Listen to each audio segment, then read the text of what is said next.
He was the International Heavyweight Wrestling Champion and the three-time Virginia Heavyweight Wrestling Champion. This is the Grappling Rice Show, episode 89, Mark Fleming.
Welcome to the Grappling Rice Show. I'm your host, Brett Summers, and with me today, he is a three-time Virginia Heavyweight Wrestling Champion, and he was the International Heavyweight Wrestling Champion. He has wrestled all over the world and back again. Please welcome to the show, Mark Fleming. Thank you for joining us.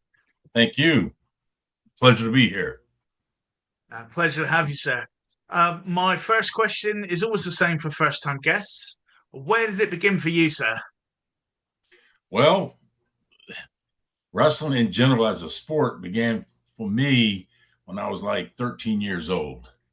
I was kind of a big kid because I started lifting weights, and I was a pretty good sized kid for 13. So I wanted to get into wrestling, and I went to the high school, and of course the coach told me I was too young. You had to be 14 to be in. You had to be in 8th grade to wrestle what they call junior varsity. Okay, because I was beating everybody in middle school. I didn't want to wrestle in the middle school league where I was at because it was no competition for me. So I was wanted to get with the high school boys and start working out with them. Where he told me I was too young, and but he said just between he saw the enthusiasm I had for the sport. I guess he says, look. Come up here to the high school, start working out with the boys, and just don't tell nobody your age, and you're big enough so you can pass for old enough to be in it. And he says, just start working out. I couldn't have any matches that counted for the school and I couldn't be on the team because I was too young. So I went up there and worked out every day after school with the high school boys, and literally got my butt handed to me. But, I was looking at it as a learning experience, and I loved it. So I just kept at it. And the next year, I was eligible to try out for what we call the junior varsity JV team. And the coach would conduct challenge matches amongst the boys in the weight class that you were competing. Mm-hmm. And whoever won those matches, you got on the team. And that's how I got on the JV team. And from the JV team, I wrestled for 2 years. And then 9th, 10th, and 11th, I was on varsity, wrestling on the varsity level which is the highest level in high school. Definitely. What was that like then? Because obviously you sort of you've snuck in as a younger lad to sort of get acclimatized to that, and then you're there, then you're moving up to varsity level. Was it? What did you find though with your training in that? Did it? What did you need to do to sort of raise your game for that? Was it a conditioning thing? Was it a drilling thing? What sort of were there certain maybe techniques as you got to sort of the high end It, varsity side of it? I was pretty much in shape. Like I said, I'd been lifting weights and I was preparing for it because I knew what I wanted to do. I was just not experienced, and I would go out there and I had to learn the technique. I knew nothing. Um, that's what hurt me because the guys were just throwing me around. It wasn't my strength or my stamina or nothing. It was just the know-how. And Yeah, my coach told me, he says, stick with it. He said, you're working out with guys that are a lot better than you. That's how you get better. And it took me a while to realize that because you get kind of discouraged, And I saw that I was getting better and I was getting compliments from the older boys. And they were telling me, wow, you're strong for as young as you are. And they were giving me confidence. And it just took me a while. It didn't come easy for me. A lot of guys, I noticed it came easier to them about the technique than it did me. Um, I don't know why, but finally, it just clicked, and then I just started. I just went from there. Got better and better every year. excellent. So how does you're going through your varsity thing and you win your championship as well in varsity, if I'm right, if I'm reading that correctly. You won your state championship? Was that right? Yes, Or did I rest it? Yeah, you did. Yeah. I try. at the I try and yeah, I was at the 167 level. I did like my coach tried me out different weight classes because we had guys that were veterans in the weight classes that I was already naturally in. So he wanted me on the starting roster. So I went down from 185 to 155, losing the weight yeah. and wrestled there. Come to find out, I came in third in the championships, and I was a little disappointed. My coach was too, but he thought I had lost too much weight. It was too low for me. Yeah. Um, so, because I was a naturally big kid, and I was pretty built for my age, so I lost a lot of muscle mass, and it was just too much weight I lost. Um, I did okay, but I wanted to do better. So the following year, I went up to 185, my natural weight. I didn't have to lose but 5 pounds, keep it off. That was nothing. You lose that at a practice easy. And I did very well. But then we lost a star wrestler the next year at 167. And my coach begged me. He says, that's a tough weight in the area that I was in. It was very, Mhm. very competitive, 167 pounds. And my coach says, this is a tough weight class and I need somebody in there I can depend on, and he asked me, would I go down to 167? I thought to myself, here we go again, I'm going to lose all this Yeah. weight. That was And, tough. but, Yeah. but I was a little smarter this time. I just did it different. And I ended up winning the championship at 167. But the year before that, the summer before that, I had started training down to that from 185 to 167 a lot earlier than I did Yeah. going down to 155. So it was a little easier because I had more time to do it. And Fair enough. Yeah. I would wrestle in these summer tournaments, in the off seasons at the weight class that I was trying to get to. And I became pretty good because I had time to lose the weight gradually instead of all at one time. So, but this was all folk style. This was, what we say scholastic wrestling. And it was really a big sport in my school. We were state champions several times. We were known for wrestling. And I don't know if you ever heard of the Granby roll, which is a popular reversal in the amateurs, but it was invented by our rival school coach, um, Martin, Mr. Martin, Billy Martin. Mm-hmm. And so we had a lot of tough competition in this area. So for us to win and beat them, this area wasn't no slouch. It was big in wrestling. That's good. So Yeah, we to took our say wrestling serious. I can see it from like they say some of the stuff done in the thing. It's like it just seemed to be like a big hot pot there. I mean, a lot of people sort of say Iowa and things like that, but there seems to be a lot of guys in that area that were sort of coming through and sort of around that sort of time period. And so what led you then from that into was professional wrestling something that was already sort of in your mind, or was it something that was kind of as you were getting older with with the wrestling you're doing, you're thinking, how can I keep this going? Because obviously the problem with a lot of those things is, and a lot of great sort of wrestlers have got to that point, and then there's nothing else, is there? It's sort of Right, right. Amateur nothing. There's nothing else yeah. unless you get to college or the Olympics. And Mm. I didn't go to college. I wanted to be a professional wrestler. I watched it as a kid. I was fascinated by it.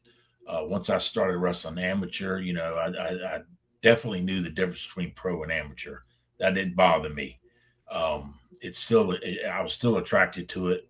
Um, but that wasn't in my mind when I was wrestling amateur because I'm like this. I could only concentrate on one sport. But once that was over, I told my father, I says, I'm going to give this pro wrestling a try. I didn't know. I didn't know how to get involved. It was a closed camaraderie back then, and very, very kayfabe and hard. But I just lifted, and I would go to the matches here locally when they were here at the Coliseum, and I became friends with a wrestler by the name of Ricky Steamboat. He was a big star in the professional leagues, and Yeah. he we would get talking at the matches, me as a fan to him, and we would talk about amateur wrestling, what I did in amateur wrestling. He was very interested in. He found out that I wrestled amateur, and he knew I wasn't there as a fan per se, that I Yeah. was there as an athlete. You know what I'm saying? I didn't get caught Yeah. up in the. Totally. I was there to watch it as a sport, or you know what I'm saying. Yeah. And I told him one time after we met several times and talked about, he was interested in my tournaments I won, and I played football. He would talk to me about that. I played rugby. He would talk to me about that, and all these sports we talked about. And then I told him one day, I says, I want to be a professional wrestler. He says, well, he says, let me tell you something. He says, this is a different ball game than what you were involved in, which I knew that. If you wrestled, you know. And he says, not only is these guys tough in the ring, but the traveling is atrocious. He says it's a rough living. It's very hard. I was young. I was what at the time I was 18, and didn't have no plans to go to college. Didn't want to go to college, and I told him I really want to do this. I'm serious about it. He said, "Well, I'm going to give you the advice. Get in the best shape that you can." He said, because what they do, the NWA, or what I should say, Crockett Promotions out of Charlotte, North Carolina, have a tryout every year to find new talent. And the new talent scout was a guy named Gene Anderson of the Anderson brothers, Ole and Gene Anderson. Yeah. And they were some tough SOBs. I'm telling you, man, they were the real deal. They knew how to wrestle. They knew how to submit you. And they just knew how to hurt you. And he told me, he says, get in the best shape that you can. and he says, take some pictures, get some pictures of yourself. Give me your resume of every sport you played.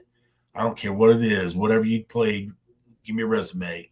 I'll forward it to Crockett Promotions, and if they invite you to the tryout, then be ready because it's going to be the toughest thing you ever did. Well, it was probably a good year before I heard anything, but the whole time, I was doing 500 Hindu squats a day, lifting, running, pushing my car.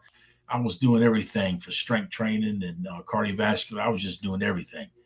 And I was in shape. I weighed 200 pounds at the time, but I was in shape. I could go. I would go up to the high school after I graduated and wrestle with the boys, and I was ready. When they called me, I go down there to the Charlotte Coliseum, and it was like I think it was like 27 guys there, and I was next to the smallest guy because all these guys were like, it was a bunch of college football players. There were some power lifters. There was a few college wrestlers and some bodybuilders. And I was none of that. I was just an amateur wrestler out of school. Yeah. So I weighed 200 pounds, and they weighed everybody. And then we went through a regimen that it was tough, man. And they ended up, long story short, they ended up picking me and two other guys out of all of them to do a wrestle off in the finals. And the two guys I had to wrestle, I pinned them. And so we all three worked out together for a few weeks, the other two guys and myself. And one guy ended up quitting. It was so tough. It was an all-day affair. This wasn't no couple of hours a day. This was from the morning to the afternoon. And I'm talking wrestling, I'm talking conditioning, no weightlifting or nothing like that. It was just all picking each other up, running the Coliseum steps, running around the Coliseum, getting in there and wrestling, doing round robin and all this stuff. And it was tough. Push-ups, Hindu squats. And I ended up pinning those two guys, which they were both bigger than me. One weighed like 270 something, and the other guy weighed like 220 something. And one of them quit. He just said he just can't handle this no more. So it ended up being me and another guy. And he was a big guy. He weighed 270 something. He had the look, and he was big. Couldn't wrestle. He was just a big muscle head. And, Gene Anderson told him, he said, you just don't have what it takes. So I guess they saw something in me that, they could work with, train. And it went from there. But it was the toughest work I've ever been through. What was that like then? Was there a moment in there? Because like you say, you're walking in, you got 27 other guys of all shapes and sizes and backgrounds.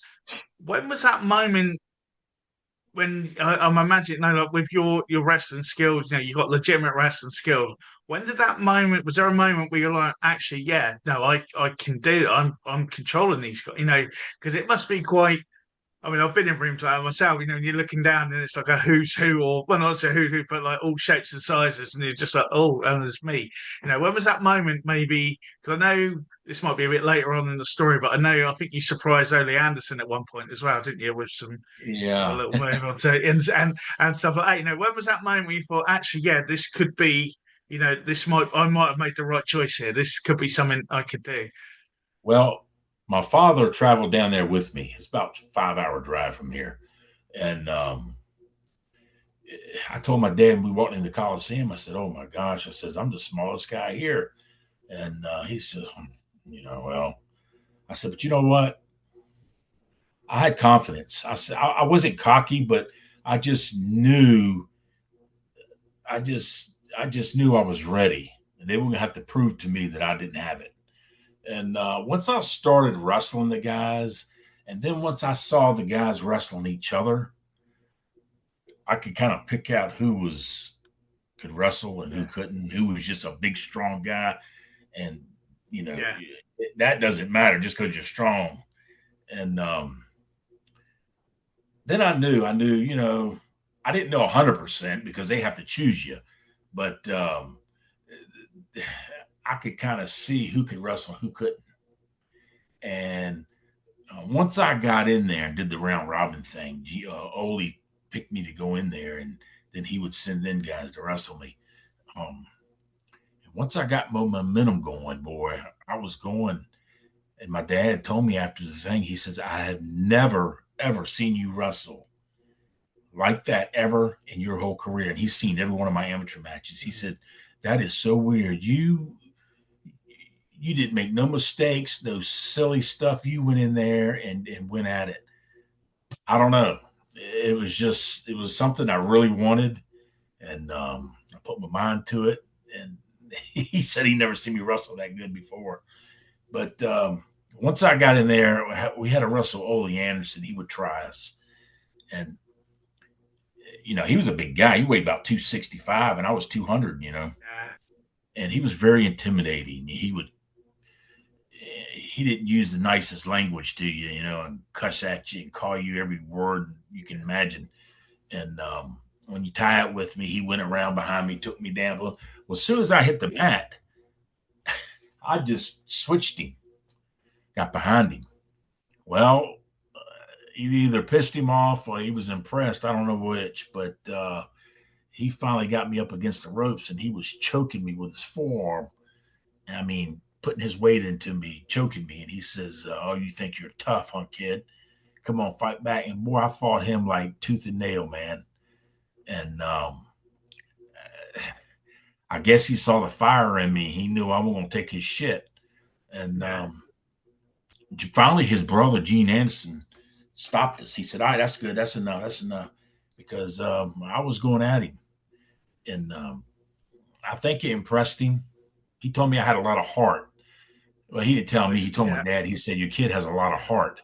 And I think that impressed him, because that's what they were looking for. They were looking for somebody that didn't take no crap. And then let me make this point. Maybe that wasn't too long ago, 40 some years ago, but back then there were still some of the old timers around that would try you, especially young meat like I was. They would try you and see what you had just because what you were. They wanted to prove something to you. Nowadays, there's nobody that can do anything nowadays, but back then there were the old timers that could still hook you and they would hurt you and they would try you. And I can mention one guy, if you don't mind, a guy named Larry Lane. He was from Colorado. He wasn't a main eventer, but he was trained by Dory Funk Jr. and the Terry Funk, and he was a national champion in his day. I think he wrestled for the Marine Corps. I don't know. He was a national champion somewhere, and the first month I was wrestling as a rookie, they booked me with this guy every day, every town we went to. And that guy just kicked my ass. I mean, stretched me from one end to the other, and he could do it. And he could do it to the top guys. He just didn't have no color. He was never a main eventer. But anyway, he was a tough dude. He could wrestle. One day we were wrestling at the Greensboro Coliseum, and he was slacking me pretty good. And I had lost it. I lost my temper, and I hit him with my forearm. Never had no more problems with him after that. He got me to the point where he wanted to see what I would do. And that's what they were after. They wanted to test you, especially the young guys. Today, they don't do that because there's nobody good enough to test you. But that's what them guys would do that back then. It's not just him, but it was other guys too. But, that was rough for me because at the time I was just 20 years old by then. And,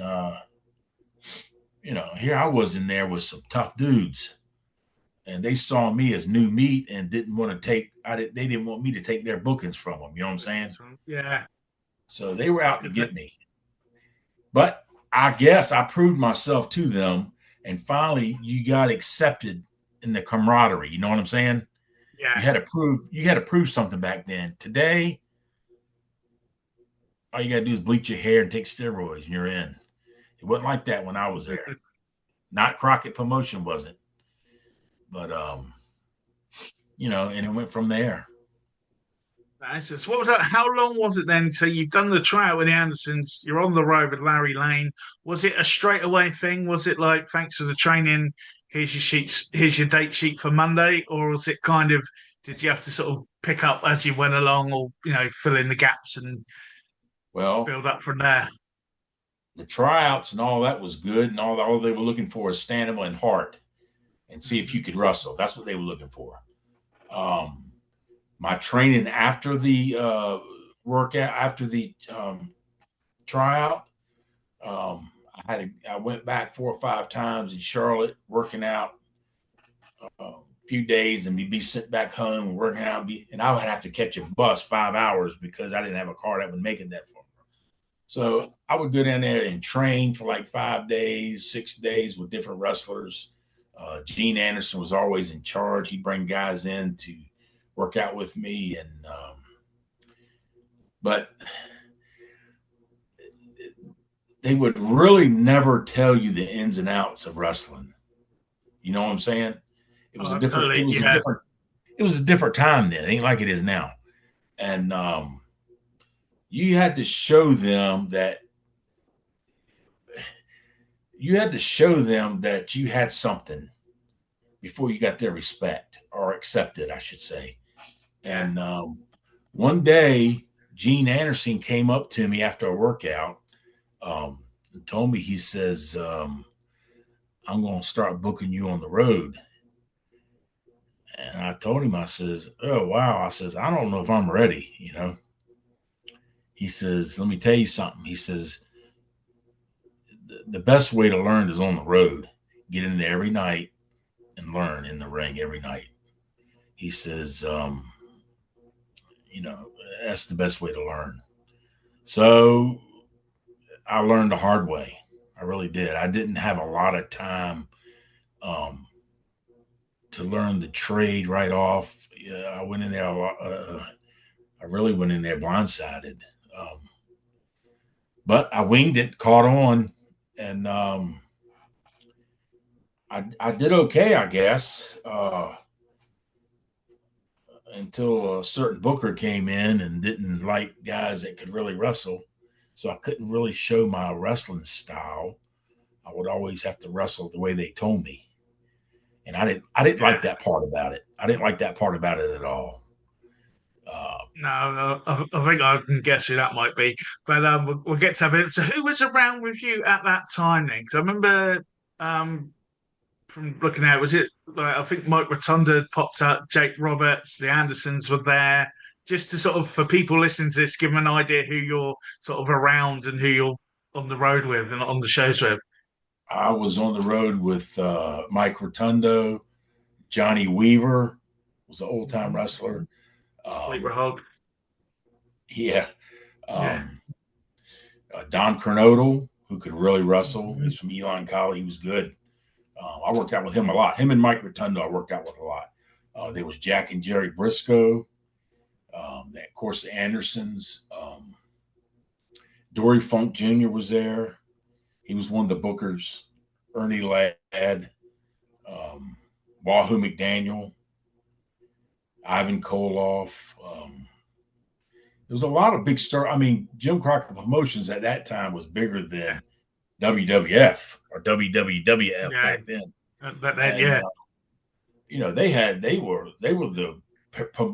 They were the territory everybody wanted to come to. So they had a lot of big stars, and I was able to travel with these guys, listen to these guys, wrestle with these guys, and that's where I learned a lot. But I would say that Mike Rotundo helped me a lot because he was an amateur wrestler. He wrestled for Syracuse, and him and Jerry and Jack Briscoe, they recognized I could wrestle, and We had a they had a public workout one time at the Park Center in Charlotte, and it was taped for TV, which I never saw, but it was they asked me would I be part of it, and what I would do. We would demonstrate different wrestling holds in the freestyle, you know, Oh, cool. Yeah. and convince the fans that we were doing this and showing them the real freestyle stuff. And they invited me to come down there, so it was us four that worked out. Well, heck, I was just in the business 2 years at the time, so that was a real honor for me to for them to ask me. Um, I wasn't there. I wasn't at their level. Don't get me wrong. I wasn't at their level, but it was they recognized that I could wrestle, and and they liked that. And a lot of guys didn't wrestle that way and didn't want to show that they could wrestle, or they just didn't know how to wrestle or whatever. And we didn't have no gimmicks. Us guys didn't have no gimmicks. We just used wrestling as the gimmick. Yeah. But it gets to a point when you're in the business, you got to go with the promoter also, as far as do what you're told, for the program. No, I didn't like that. definitely. I didn't like that part about it. No, I can imagine that. But just looking at some of the names through, like, and this is sort of like your first sort of year or so in the business, and you've got, like you said, Canoodle, Sergeant Slaughter, Paul Jones, Dory Funk Jr., Ken Timms, Dick Slater, Greg Valentine, Bruiser Brody. There's a Hall of Fame just there. Tommy Gilbert, even, tag with it. There's a Hall of Fame there, and like that's what you're starting with. So the learning part of that must have been quite, now, you Yeah, think about it nowadays, I would have, as someone reading that, I was like, man, I would, although obviously I appreciate the hard work it would have been, at the same time, like just to be around those minds and just absorb that must have been amazing. right. And I was so interested in it, and would ask so many questions. They were like, golly, they say, "Oh, here he comes again. He's got some questions." But I was so intrigued and wanting to learn. I was so hungry about everything, and I would ride in the car with these guys, and you didn't talk unless you were talked to, and it was very. I don't have what to say, but young guys like me just breaking in, you didn't butt in conversations. You didn't make suggestions. You listened. And they said, that's how you learn. You listen. Shut up and listen. That's And what I got taught as well. That's what I got taught as well. You don't have an opinion yet, so keep your mouth nope, shut and your ears open. that's right. Yeah. That's exactly right. And I knew that because I wanted to learn and I would listen. And but I'm telling you right now, it wasn't an easy life. The I can road imagine. was bad. I mean, we would go one day we would be in Savannah, Georgia, and the next day we would be up in Philadelphia, Pennsylvania. And you had to Just get there. for like, as I say, just for us, like, because like, a lot of people might be in the UK and Europe, just give us an idea of what that drive would be. Because I mean, to be fair, like I always used to moan about the drives in England, but compared to you guys, it's nothing at all. 2 or 3 hours Oh, we used to moan about, but you guys are doing like 500 miles or 10-hour drives with it, whatever, just to give us an idea, because we I'll hear give all you an these idea. places. Yeah. I would drive 400 miles and wrestle three matches on TV, and get out of the building about 11:30. Get back in my car, drive about another 3 to 4 hours. I mean, 100 miles, 3 to 400 Yeah. miles to get to the next town for the next night.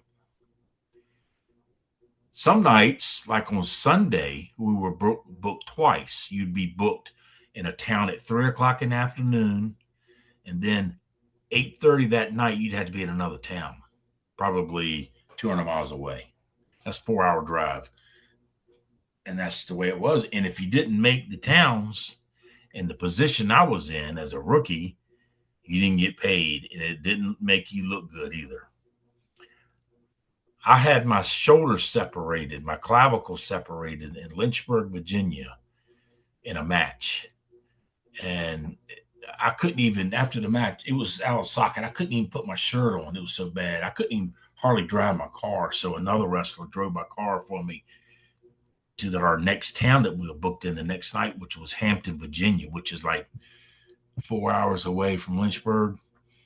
And I had to go to the emergency room that night because my arm was bad. I mean, I couldn't even move, just hanging.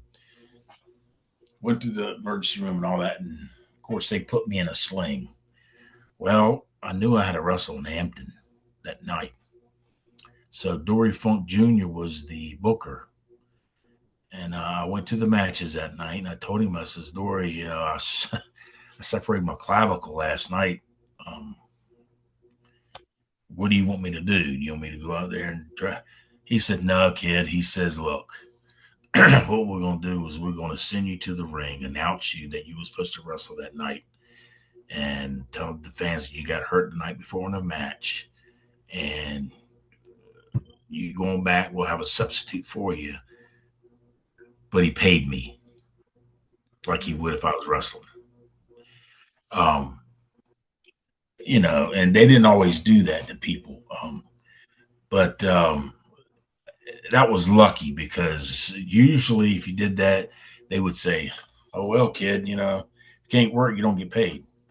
Yeah. But I was good. I was good with Dory. He liked wrestlers and all that. And he booked me pretty good as a rookie, as best he could because of what I knew. But if you got sick, I remember having the flu, the stomach virus, and all that, and I kept wrestling because if you didn't, you didn't get paid, and it didn't make you look good.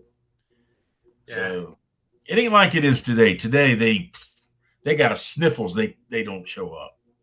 It's a whole different ball game. It's not even the same thing.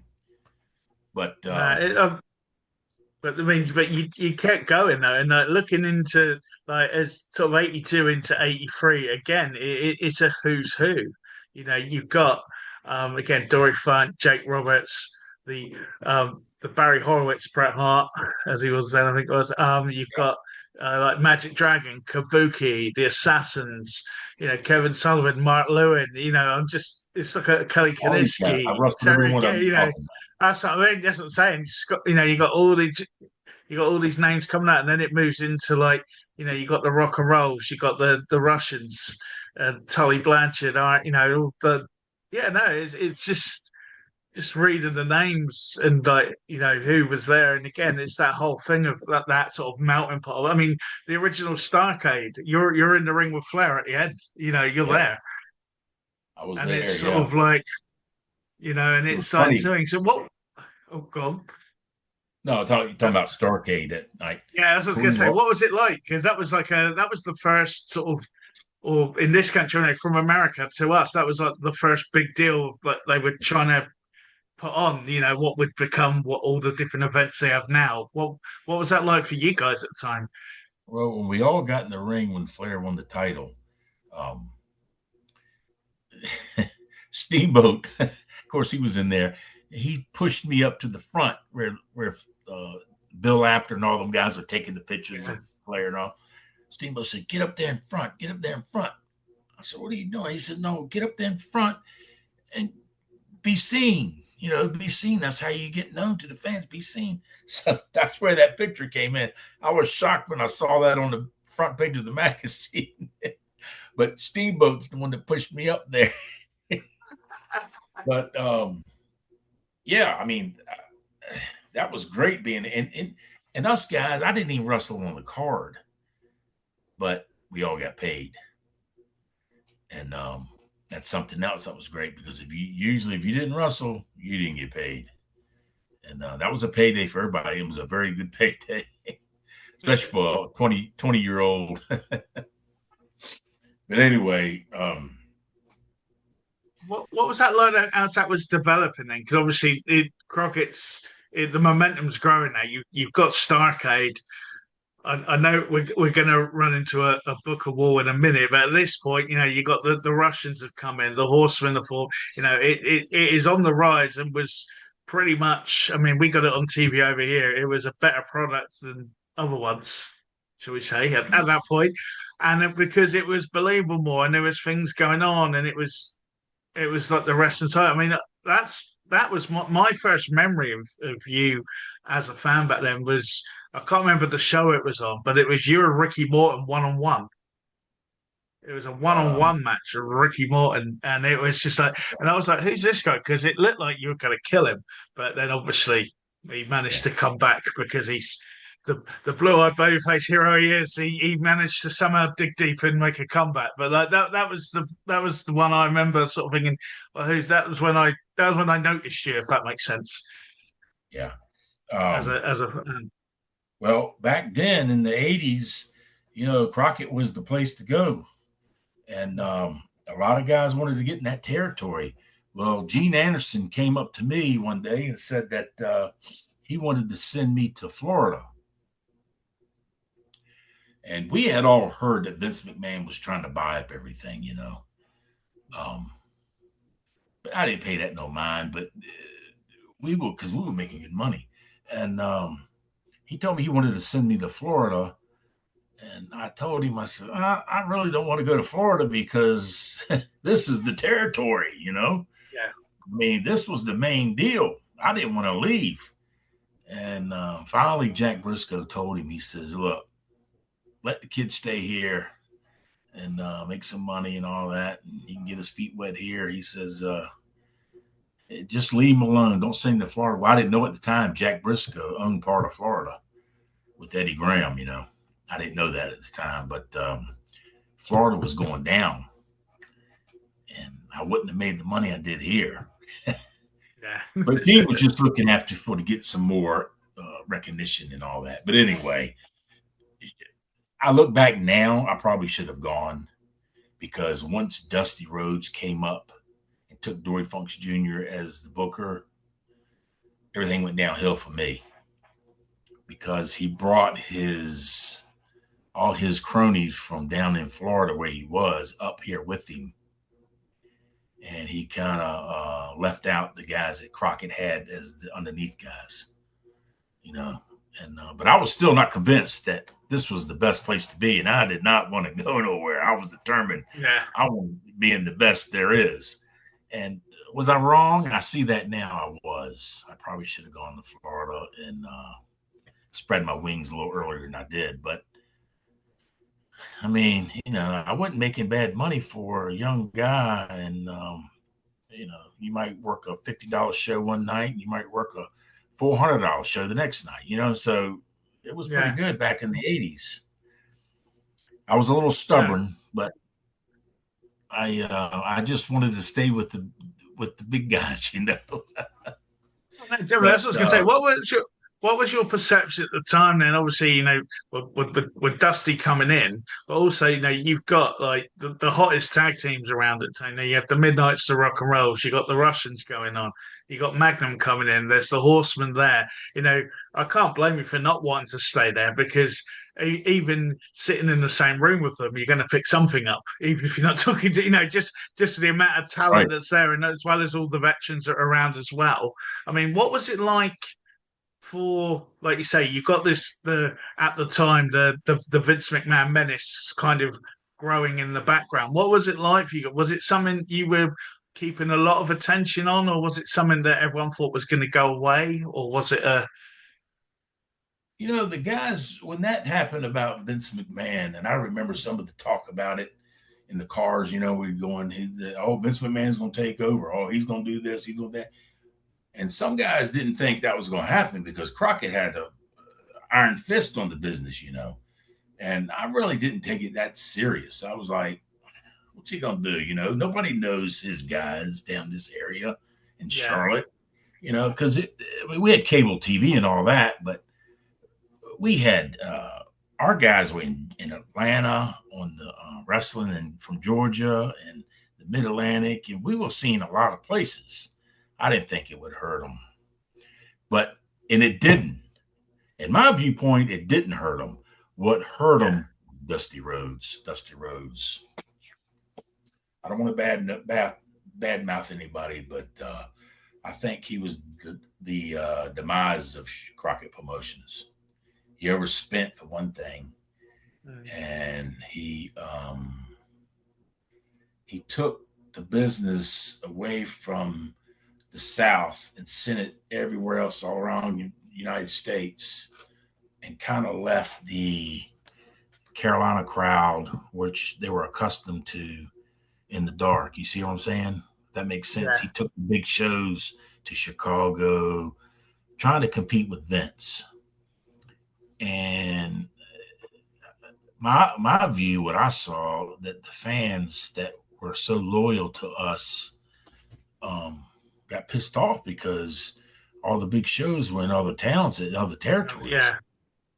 You see what I'm saying? And Yeah. then he Definitely. was, I remember reading about that when he done the bunkhouse thing, and they did it in New York, didn't they, to try and I guess prove a point, and it didn't. no, It was, it was, and yeah. he had sellout crowds here. We didn't need to go over there, up there. You know what I'm saying? We were already going to when I was wrestling. We were already going to Philadelphia and Baltimore, and going into Tennessee and West Virginia. We were already doing that. The territory was big enough. But Dusty came in, and of course, he put himself over all the time. He was on every big card. He won every freaking championship that you can name, and he spent Crockett's money, like it was his. It wasn't his, so he didn't care. Was buying planes and all that, and Mm. I saw all that, and I was like, this guy. And he did not like guys that could wrestle, really, unless you were in his little clique. He was very cliquish. He liked for you to be in his clique, and I wasn't one of them. Didn't respect him, for one thing, as an athlete. Yeah. Yeah. And What about and then? Oh God. no, that was it. Carry it. I don't have No, I nothing was just nice gonna say. about that. I was just gonna say because around that time as well, there was when all I think it was the AWA and the NWA were doing that Pro Wrestling USA thing as well, where they were trying to do, and you're on a couple of those shows as well. I think one of them you took the sickle from the scary Russian nightmare, and I think the other one you were with the against the Road Warriors. Oh well, Um, I yeah. wrestled those guys so so many times. so it was But who was that? Oh, you and Steve Miller apparently against the Road Warriors on my notes. Whoever he was. So I'm imagining he might have took the fall on that one. But what was it like then? Was it just another show for you guys, or was this hey, we're all going to get together and we're going to make a difference, or was it just another show? Really? to us, it was just another show because Yeah. we would hear things from the front office about this guy arguing. It was like too many chiefs and not enough Indians, as far as why that didn't happen. You had Eddie Graham, he wanted to run things. You had Vern Gagne, he wanted to run things. You had Crockett, he wanted to be in charge. And you had all these bookers that were working with all these guys that wanted to. It was just too much. But Yeah. for the average guys like us, we just saw it as a payday, and we just went where we were told. I worked on several AWA shows that were run by Nick Bowwinkle. He was the booker, and it was just a show to us. It was just we just wrestled like a regular match. We really didn't know the ins and outs of the business part of it. What was going on behind closed doors. Hmm. We knew what they were trying to do, but Yeah. What was the AWA side of it like? Because obviously with like of Nick Buckwinkle, Van Gagne, and Billy very Robinson might have business been in like. He might have been in Japan by then. I don't know, but the actual because the AWA was always big on actual real wrestlers and people that had skills and transferred across. So I mean, was there any were you treated any differently, or was it just another day at the office, or did they have a bit more time for you maybe? No, That's the right. If that's the right word. I did recognize that Nick Bowwinkle ran a tight ship when he was booker. The cards that I was on, he was very serious, and it was not sloppy at all. He ran a tight ship when he was in charge. And but as far as anything else, it was just like, you know, wrestling on another show. We were just wrestling different guys, like we were wrestling guys from his territory, Yeah. which was fine. But no, he was very professional, and I didn't see anything wrong, nothing different really Yeah. at all. But Oh, I mean, Crockett ran a tight ship too, yeah. especially before Dusty got there, because he had more say so. Dusty wasn't running the whole show when he wasn't around, but Yeah. Yeah. No. Yeah. Fair enough. And so Dusty got when in Crockett's ear. yeah.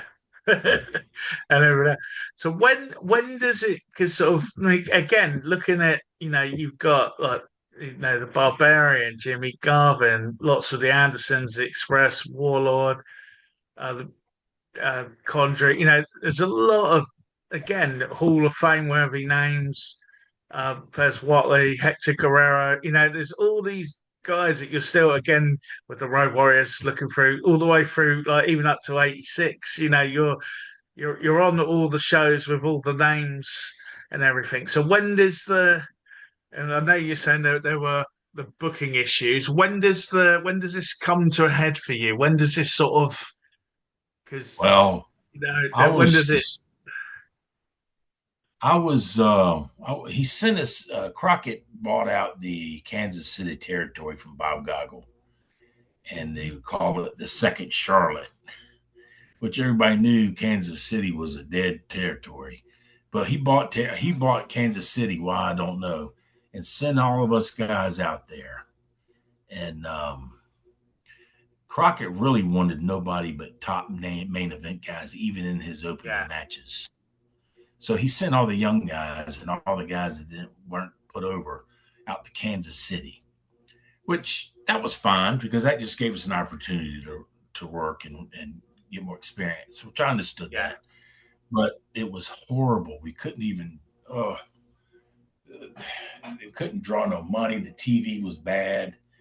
Um, they would feed us Flair a couple of shows, to draw some money or Dusty or whatever. But I don't know. I think Bob Gog had already killed the territory, and it was hard to bring up. And that was another pet peeve of mine was when we went out there. There was a guy named Denny Brown who was the NWA Junior Heavyweight Champion. mhm, Well, in a meeting before we all went, Dusty told me in front of everybody that was there, Fleming, he says, you're going to do Broadways with Denny Brown for the junior heavyweight title. And you're going to eventually get the heavyweight title, NWA junior heavyweight title. mhm. I said, okay. Never happened. Never happened. We would go Broadways. We would do everything. I'd wrestle everybody, whatever, blah, blah, blah, did everything. So I go to Bob Goggle one day and I told him about this. And I says, I don't understand what's going on. We got to find out what's going on with me. Um, I think he called the office and asked them. And it never matured because I wasn't one of his boys. I don't know why he didn't have to tell me he was going to do that. So I don't know what his thing was, but all the guys that were there and used to say, "Damn, Fleming, we all heard him say he promised it to you, but he's just not." I don't know. I don't know what his deal was. He just didn't. Him and I didn't jive because I didn't play his game. Guys used to tell me in the locker room, "Damn, Fleming, you got to laugh at his jokes because he wants you to laugh, and you're not laughing." I said, "Because I don't think he's funny," and I think I got back to him. And I told him, I says, "You know what? I don't want to get nowhere by kissing butt. My daddy taught me a long time ago. Don't kiss butt to get somewhere. Do it on your own merits. Do it on your own merits." And I wasn't a butt kisser to get somewhere. And I don't think he liked that. It obviously got back to him. And he took Fair it enough. out on me. He took it out on me. So, I got fed up with it. I was just over it, very discouraged, really didn't know what to do. I was just going through the motions. Yeah. And So, finally, go on. oh, go ahead. Go ahead. You got a And question. Go no, ahead. I know. I was just going to say, where in the story? Because I think I've mistimed it, but that's okay. Where in the story do you bump into Lou Thesz? Because obviously, That's what, that he, yeah, that's what I thought. Yeah. that's what I was getting to. That's what I was getting to. Excuse me. Well, I was booked one night here in town where I live at the Scope Coliseum, and I went out there and had my match. Had a good match. I can't remember who I was wrestling, but we had a good match. And I came back to the locker room, and I was unlacing my boots and getting undressed to get ready to get in the shower. And lo and behold, here comes Lou Thesz in the locker room, which I knew exactly who he was when he hit the door. I said, "Damn, that's Lou Thesz. Where the heck he come from?" Well, I didn't know this, but he was living here at the time. He was living in Norfolk. That's where I'm from. I didn't know. And of course, I was in and out all the time, And he went around and introduced himself to everybody. And he would talk to guys like Wahoo McDaniel, all the old, top guys that he knew. Hmm. And then he came over, and when he came to me, he shook my hand. He said, "How you doing, son?" He says, "I noticed you can wrestle a little bit." So I said, "Well, he must have seen my match some, I guess." I said, "Yes, sir." I says, "I guess I can do enough wrestling to get myself in trouble." Something like that. Something stupid I said to him. He said, "Well," he says, "I like the way you carry yourself in there and the way you hold yourself and I guess the way I work. And I said, "Well, thank you," and all that. He says, "Are you from here?" He said, "I heard they said you were from here." I said, "Yes, sir. This is where I was born and raised." And did you wrestle amateur? Yeah. He asked me all these questions. And he said, "Okay." He says, "Well, if you're ever in town, um, I live here too." He says, "Give me a call when you're ever in town, got some time." He says, "Come over to my house. I'll invite you over to my house." I was like, okay. I was dumbfounded. And he walked on. He went and talked to some other guys and walked on. Of course, he gave me his number. And Wahoo McDaniel was sitting next to me. He says, "Hey, kid," he says, "that's the world's best." He says, "If I was you, I would make time to talk to him." I said, "Oh, I will. I says, "I don't know what he wants to talk to me about, but I will." He says, "I'm just telling you, you better." He said, "Because he's the man." I don't know. 3 or 4 months went by that I was home for a period of time because my bookings got slimmer when Dusty was in there. So I had more free time at home. And I told my dad, I said, "I'm gonna call him." I said, "He ain't gonna know who I am. He ain't gonna remember me, but because it's been 3 or 4 months." I said, "But I'm gonna call him, just let him know." So I called him. He acted like he knew who I was. He said, "Sure." He ended up inviting me over his house, and we sat down and talked about the business for I don't know how many hours. And he questioned me about all my amateur. He wanted to find out what I knew and if I was on the level. You see what I'm saying? Yeah. If I Totally. wasn't a bullshit, he wanted to see if I was a bullshitter or not. And I guess I answered everything the way he wanted me to. He said, first thing he asked me, he said, "Hey, kid," he said, "Do you smoke?"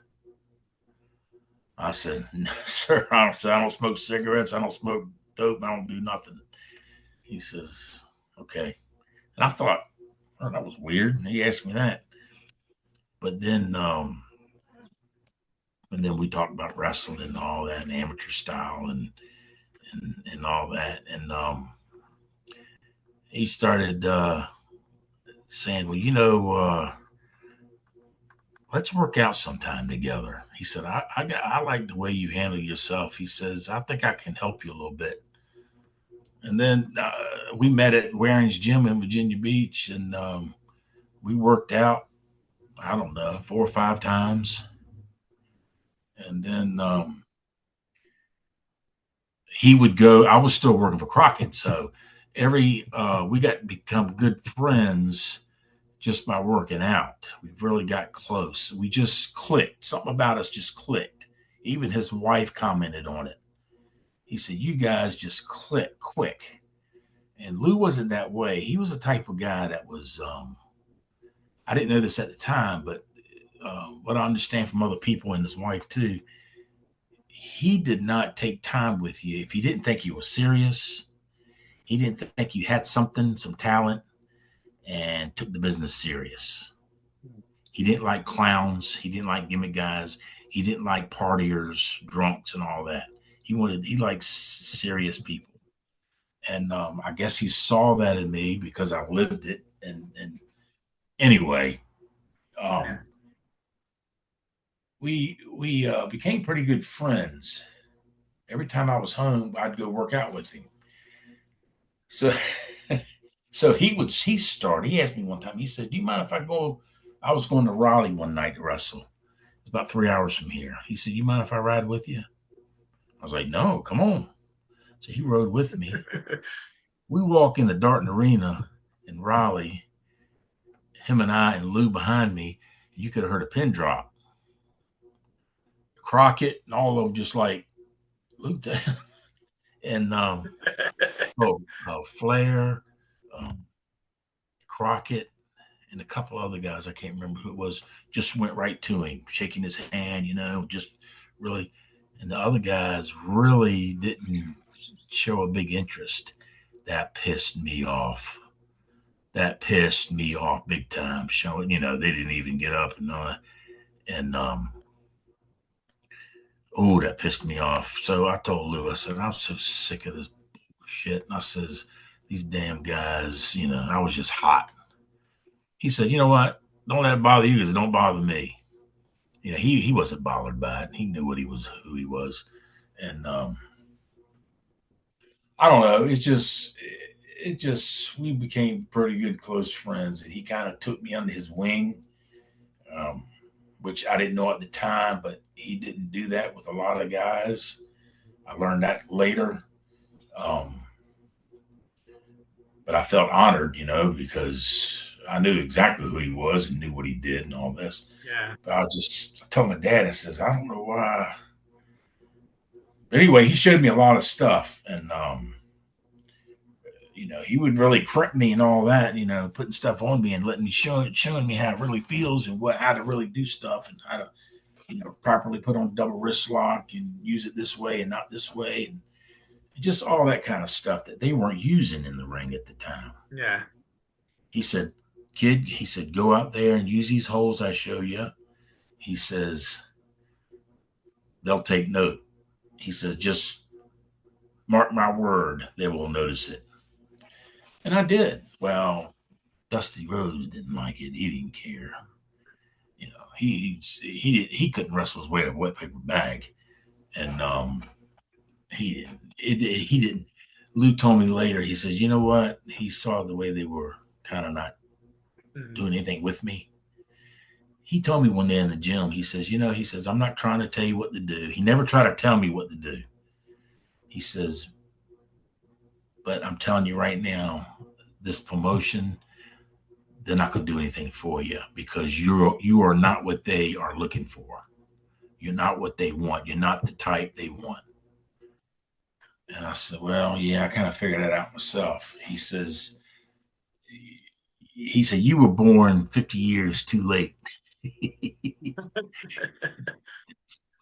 For the business, he says, Yeah. because they're not looking for what you're doing.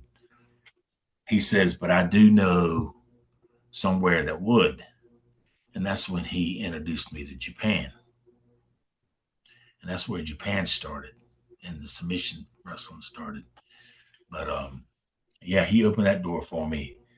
But and he trusted me with his. He got several Japanese guys here, and some of them. One of them was an amateur kickboxer that was pretty damn tough, and he opened up a little wrestling school and hired me as his coach because I wasn't getting no bookings because Dusty wasn't Yeah. booking me. I was dying. He said, "Look," he says, "I'll get you to start training at my gym." These guys, because he couldn't do it. He had just had a hip replacement. The man was 70 some years old. He couldn't do it. Mm. And I mean, he'd get in the ring and show him stuff, but he couldn't do a full blast like I could. And Yeah. he would show me what he wanted me to teach them, and then I would teach them. Yeah. So it kept that way for a long time. Wow.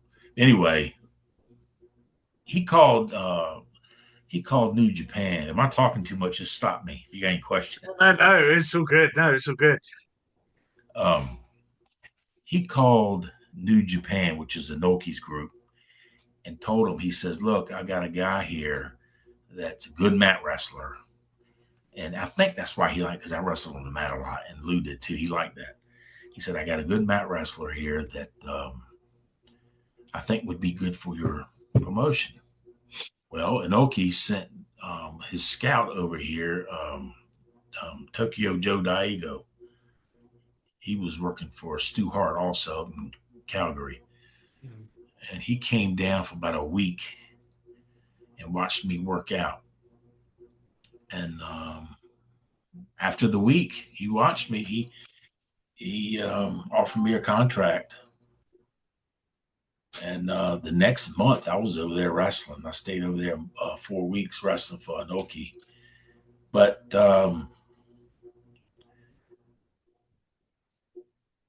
Inoki was getting kind of Americanized then. And they were doing some high flying stuff, and that wasn't me. Um, so he says, "You know what?" He says, "There's a new startup that, well, actually, a magazine guy told Lou, a Japanese wrestling magazine reporter told Lou that there's a new startup of a company that Maeda had started that's a shoot fighting group. And Fujiwara had started one too, which I had wrestled Fujiwara a lot over there in Japan. And he'd started another one. And Lou said, "Well, I got a guy here that would fit that perfect."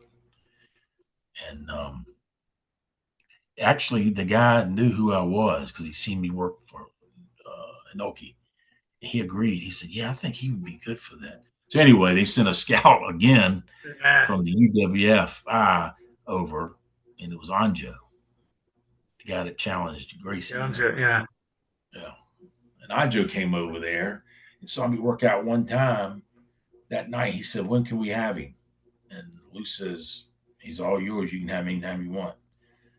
And he gave me a contract right then. And, so I went from there. But that was a little tricky too, because that was a whole different ball game what I was used to as far as wrestling. Yeah. I told Lou, I says, "You don't kick in wrestling." Because they gave me all these tapes to watch. I says, "This is not wrestling. This is kicking. I don't know how to kick." Lou said, "Look, they offered me a pretty daggone good contract. And I'm sure Lou got a piece of the action too because he was booking me, which was, Yeah. he should have. He was managing me. Yeah. Mm. Yeah. So he said, "Look, go over there and just throw these guys as hard as you can." He said, "You're big enough. You're strong enough." He said, "Just grab them and throw them. Try to throw them on their head. Try to hurt them. Do whatever you got to do. Just go in there and impress them." I guess I did that because I went over there, I don't know how many times for them. But because they would offer you a contract after every match. We only had one match. Yeah. We'd be there like 10 to 3 days. We'd have a match. And then if they didn't think you showed up well enough, they wouldn't renew your contract. Yeah. But they renewed my contract every time, and they would give me, if you had a good fight on the card, they would give you what they call bonuses, and they would give you a separate envelope. They always paid you American money, cash, no check. And I received right many separate envelopes, bonuses. So Lou said, "Well, you must be doing something right," because Lou wouldn't go over there with me all the time. Yeah. He would go sometimes with us, but he wasn't there every card. And anyway, that's the way that went. That's cool. So what was it like then? Because because say you got the NWA thing that's coming to an end. Then Lou's opened this door for you in Japan now as well. Just in between that, there's another wrestler around at the time who had a similar skill set to yourself. Did you ever manage to wrestle the Phantom? No one knew who he was. That was me. What was that like? Because you were working That's a for him, funny and story. that's to say you're working for him and you're doing that as well. And like that is a real, a lot of master wrestlers protect their identity or something, but like you were like doing it right under their nose from reading it and from the sound of it. What was that like? And did anyone come close to unmasking the Phantom? No, that was really a kayfabe thing, Yeah, because I was still working for Crockett, and the bookings weren't good enough. So I started working for Thesz in his school, coaching guys, and then these independents were calling me. That's when independents were coming up. yeah, And there was a lot of them around, and they would call me up and say, could you work our show here, there, here? And this one promoter called me. He says, I run nothing but Virginia. He said, you're home every night. You wrestle like 2 or 3 days a week, and you're home all the time. You're never too far away. I said, okay. I says, but the only problem is I can't really do it because I'm still working for Crockett, and I just didn't want to give it up. You know what I'm saying? yeah, I was just stubborn. I just didn't want to give it up, but I was tired of the way they were treating me. But anyway, I was stupid. Well, I told Lou about it. I said, I'm turning these opportunities of work down because these small promotions are calling me to work around. It didn't cost me a lot for trans because they were, they weren't overnight things. yeah, I said, it's not going to cost me anything to go there. And they were offering me some money. I said, I don't know what to do because if you got caught working on what we called back then outlaw groups, that's what they called them, yeah, outlaw groups. They weren't called independents then. If you got caught working the outlaw group, Crockett would fire you. And I said, they'll book me in scope here, and I can make $400 or $500 right here in my backyard. So I didn't want to give that up, or go to Richmond and make that. So anyway, yeah. Lou says, look, he said, I know how to solve this. He says, quit turning these independents down. He says, screw Crockett. He says, put a hood on and keep working for Crockett. Just don't let the boys see who you are. Dress separately. I was like, what? He says, yeah. And of course, I was shocked he even said that because he didn't like gimmicks. But I told him, I said, I don't want to go out there with no gimmick. I didn't want to do that. He says, look, he said, some of the best wrestlers in the world wore hoods. He said, that's an old school gimmick. He said, that is no disgrace. He said, put a hood on and go out there and make some money. He says, and their short trips, what do you got to lose? So I did it. He said, but cover your whole body because somebody's going to notice how you're built. They're going to notice something about you, the way these fans and all do, and the boys. He said, cover your whole body with tights, wear a hood, and dress separately from the other boys. That's what I did. And nobody figured it out, really. The only one that knew it was the promoter. He knew it. But finally, I just got so sick of Crockett, I couldn't take it no more. Lou said, I'm telling you, you got to get away from them because they were just squashing me on TV. I was just being Yeah. used, being squashed. And he said, you got to get away from them. You're not going to go nowhere. So I just quit. I called Dusty up one day and told him, I says, I'm not working no more for y'all. I'm done. And he didn't care. Shit.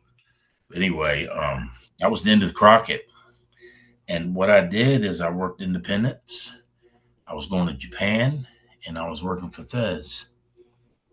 And I mean, the Japan stuff as well. I mean, you talk beginning of '89. You're in New Japan Pro Wrestling, and again you got Goto, Shiro Koshinaki, Hiroshi Hase, Masasaito, Riki Chosu, Antonio Inoki, Hiroshi Hase. There's a who's who again. Osamu Kido.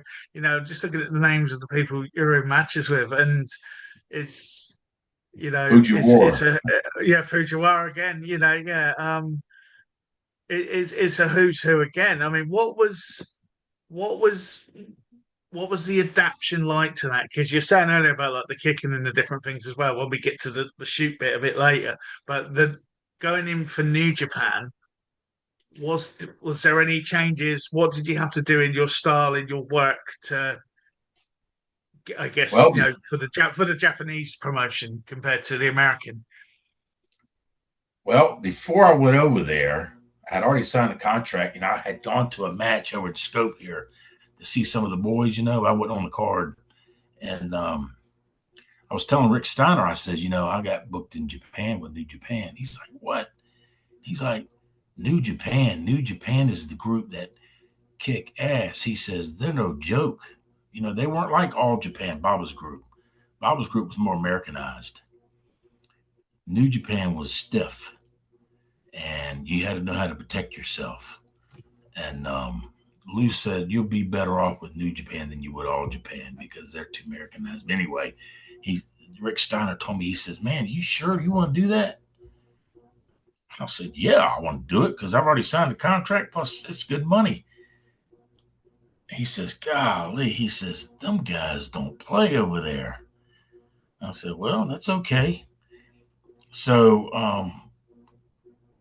I come to find out when I got over there, it was who was there with me was Bob Orton Jr., um, the Puerto Rican guy that Let was me so have that. popular. The Puerto Rican guy, Uh, his dad was so popular with Argentina Rocca. Um, Miguel Carlos Perez. Colon. Oh, Miguel Perez. Yeah. Oh, Ron Yeah. Starr was there as well.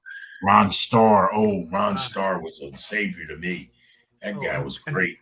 And and Sid Jerry Vicious. Law. So, but Jerry Lawler apparently was there. You were in a match with Jerry Lawler as well at one point. Jerry Lawler was there. Sid Vicious was there. Yeah. Anyway, we go Yeah. over there, and it was good. I mean, they told me, they said, well, they wanted me to do more rope stuff and not as much mat wrestling. Well, I was like, Sakaguchi told me that.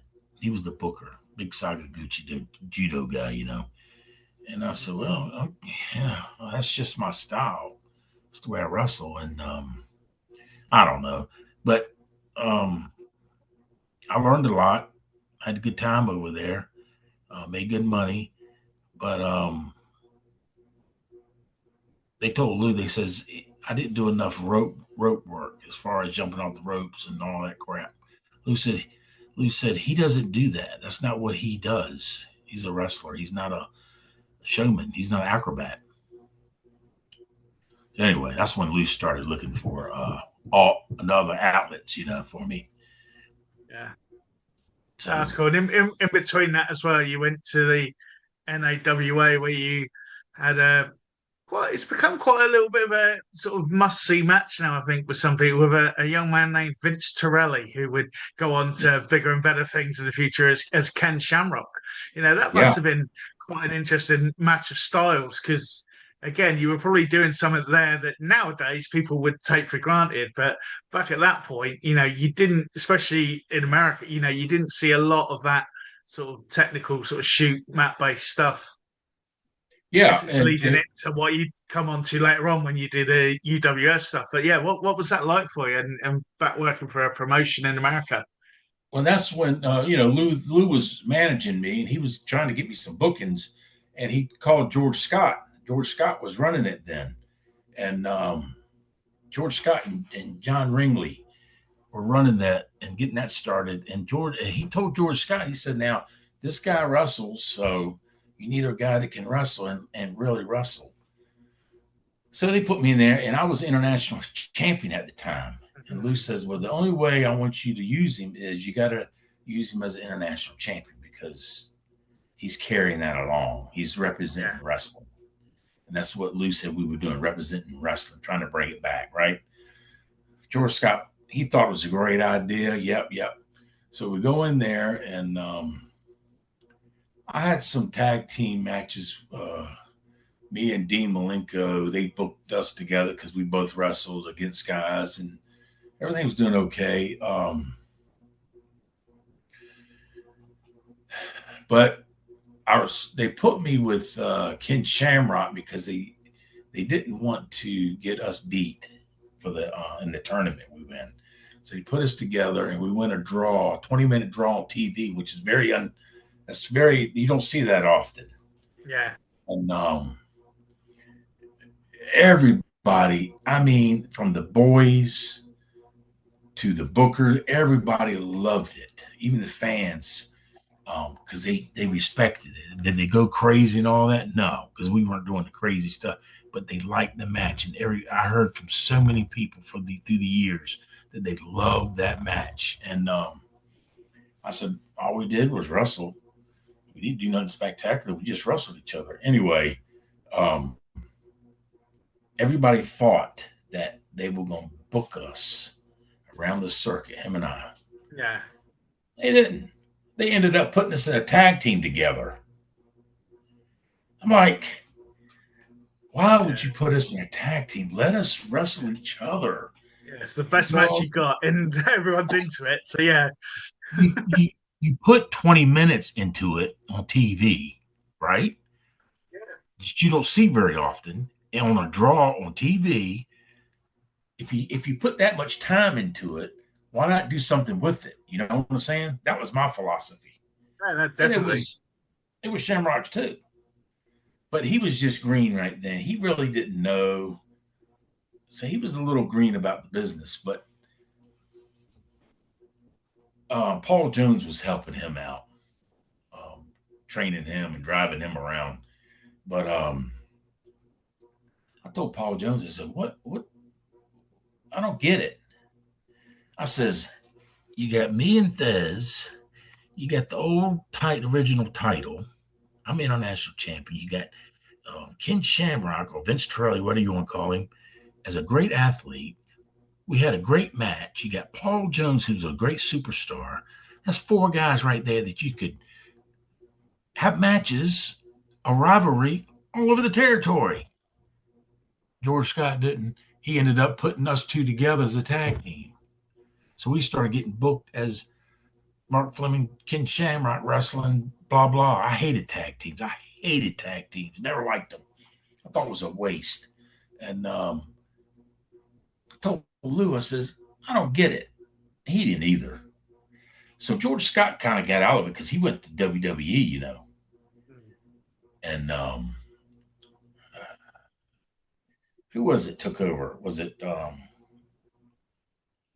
Johnny Weaver? I don't know who took over. I told Lou, I says, they are not gonna do anything. They're too hyped up on the Nasty Boys tag teaming, and I don't know who else they were putting over. Oh, Rob. They had Steamboat there, and Robert Fuller. They were the 2 main event guys. I said, they act like they don't want nobody else on top, you know? And I was very discouraged because if you want to invest that much time on TV on 2 guys wrestling, do something with it, right?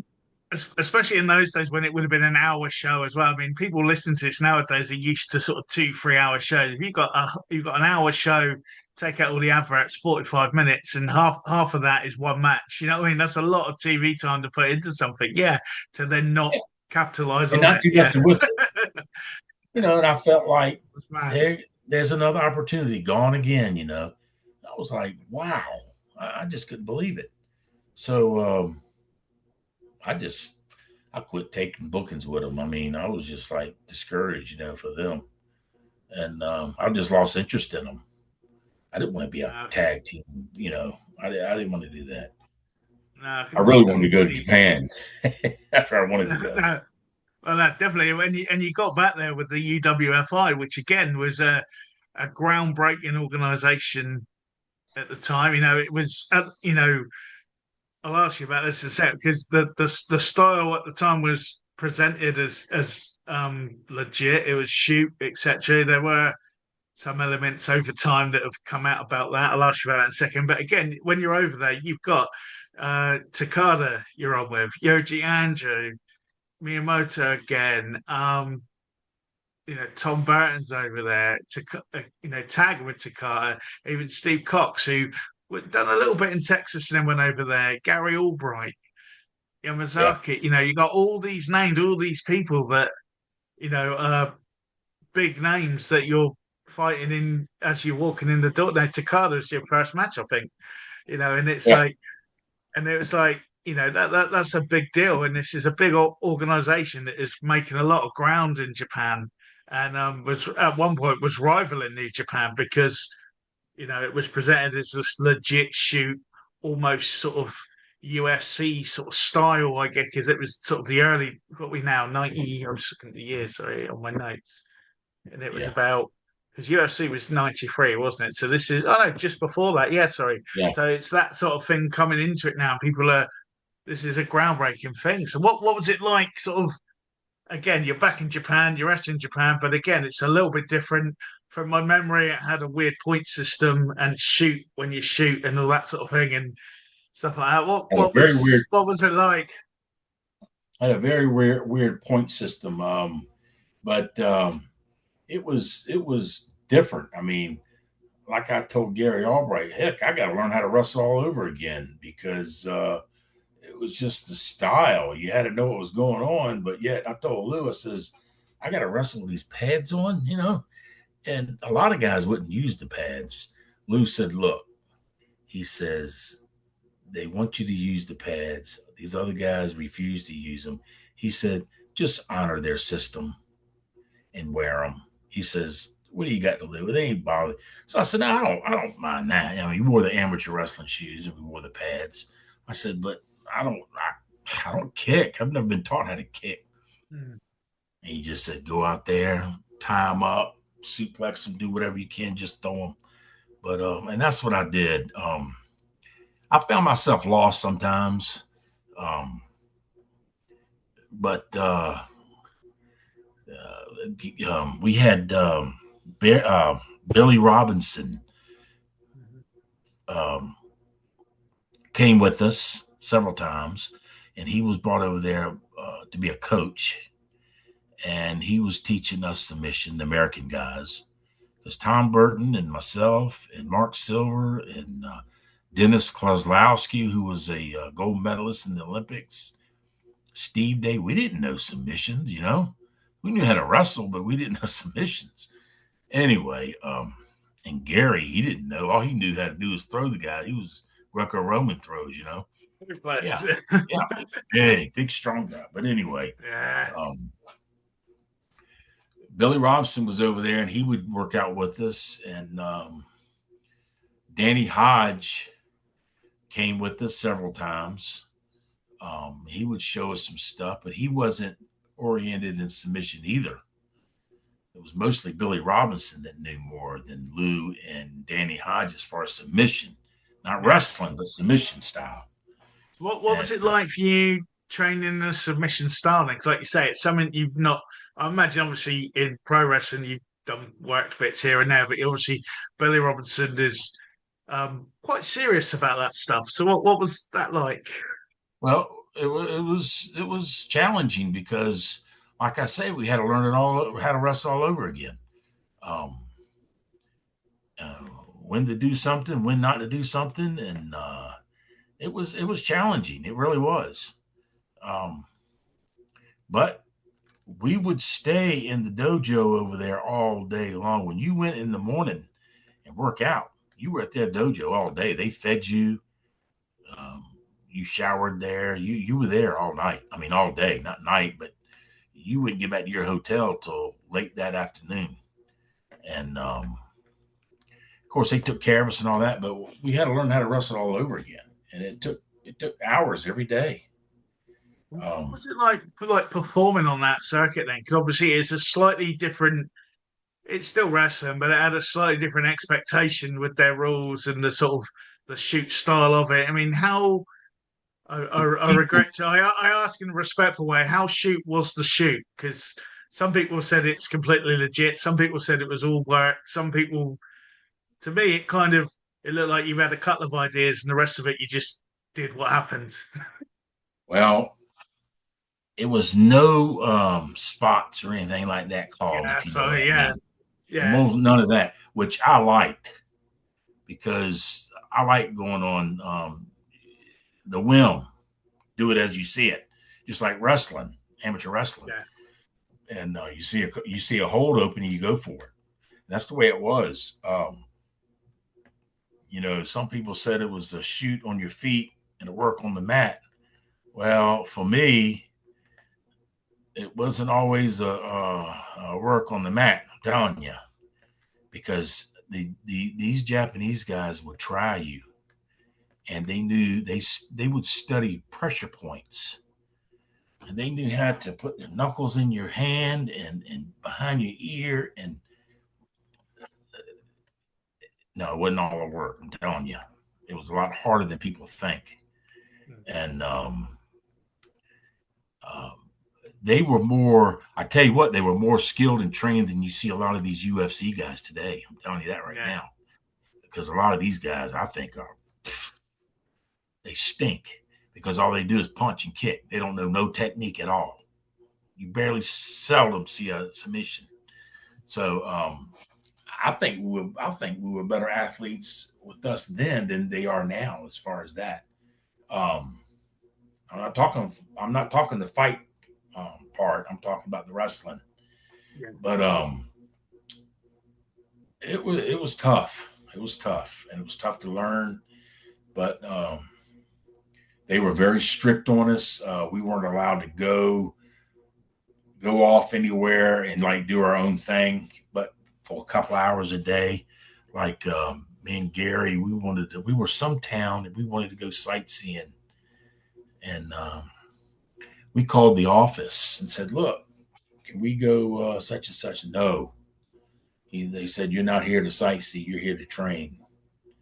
And that's all we did was train. We weren't there on no pleasure trip. It wasn't at all. It was work. And What was the company like though, with the shows and all the things that are going on? Because again, when it started, it started with a loud bang, and there was it was all everyone was talking about it and whatnot. How was that momentum sustained? Because it after a was it couple of was years, it kind of fizzled out as fast as it arose again. Really, it's a little bit of a phoenix in the flames, I guess. But what was it like for you guys being there? it was very exciting because we were something new, really, Yeah, and we were there at the top at the when it was really going on hot, and it was very exciting because when they had a match, they put it on big time. The advertising was right. There was no money left over after. I mean, they spent money on advertising, top class. We wrestled in the big like Yokohama Arena. That's bigger than Madison Square Garden. That place is huge, and uh, the Sumo Palace there. I yeah, wrestled there for Inoki, and I wrestled there for the UWFi, and we sold it out. UWFi sold it out.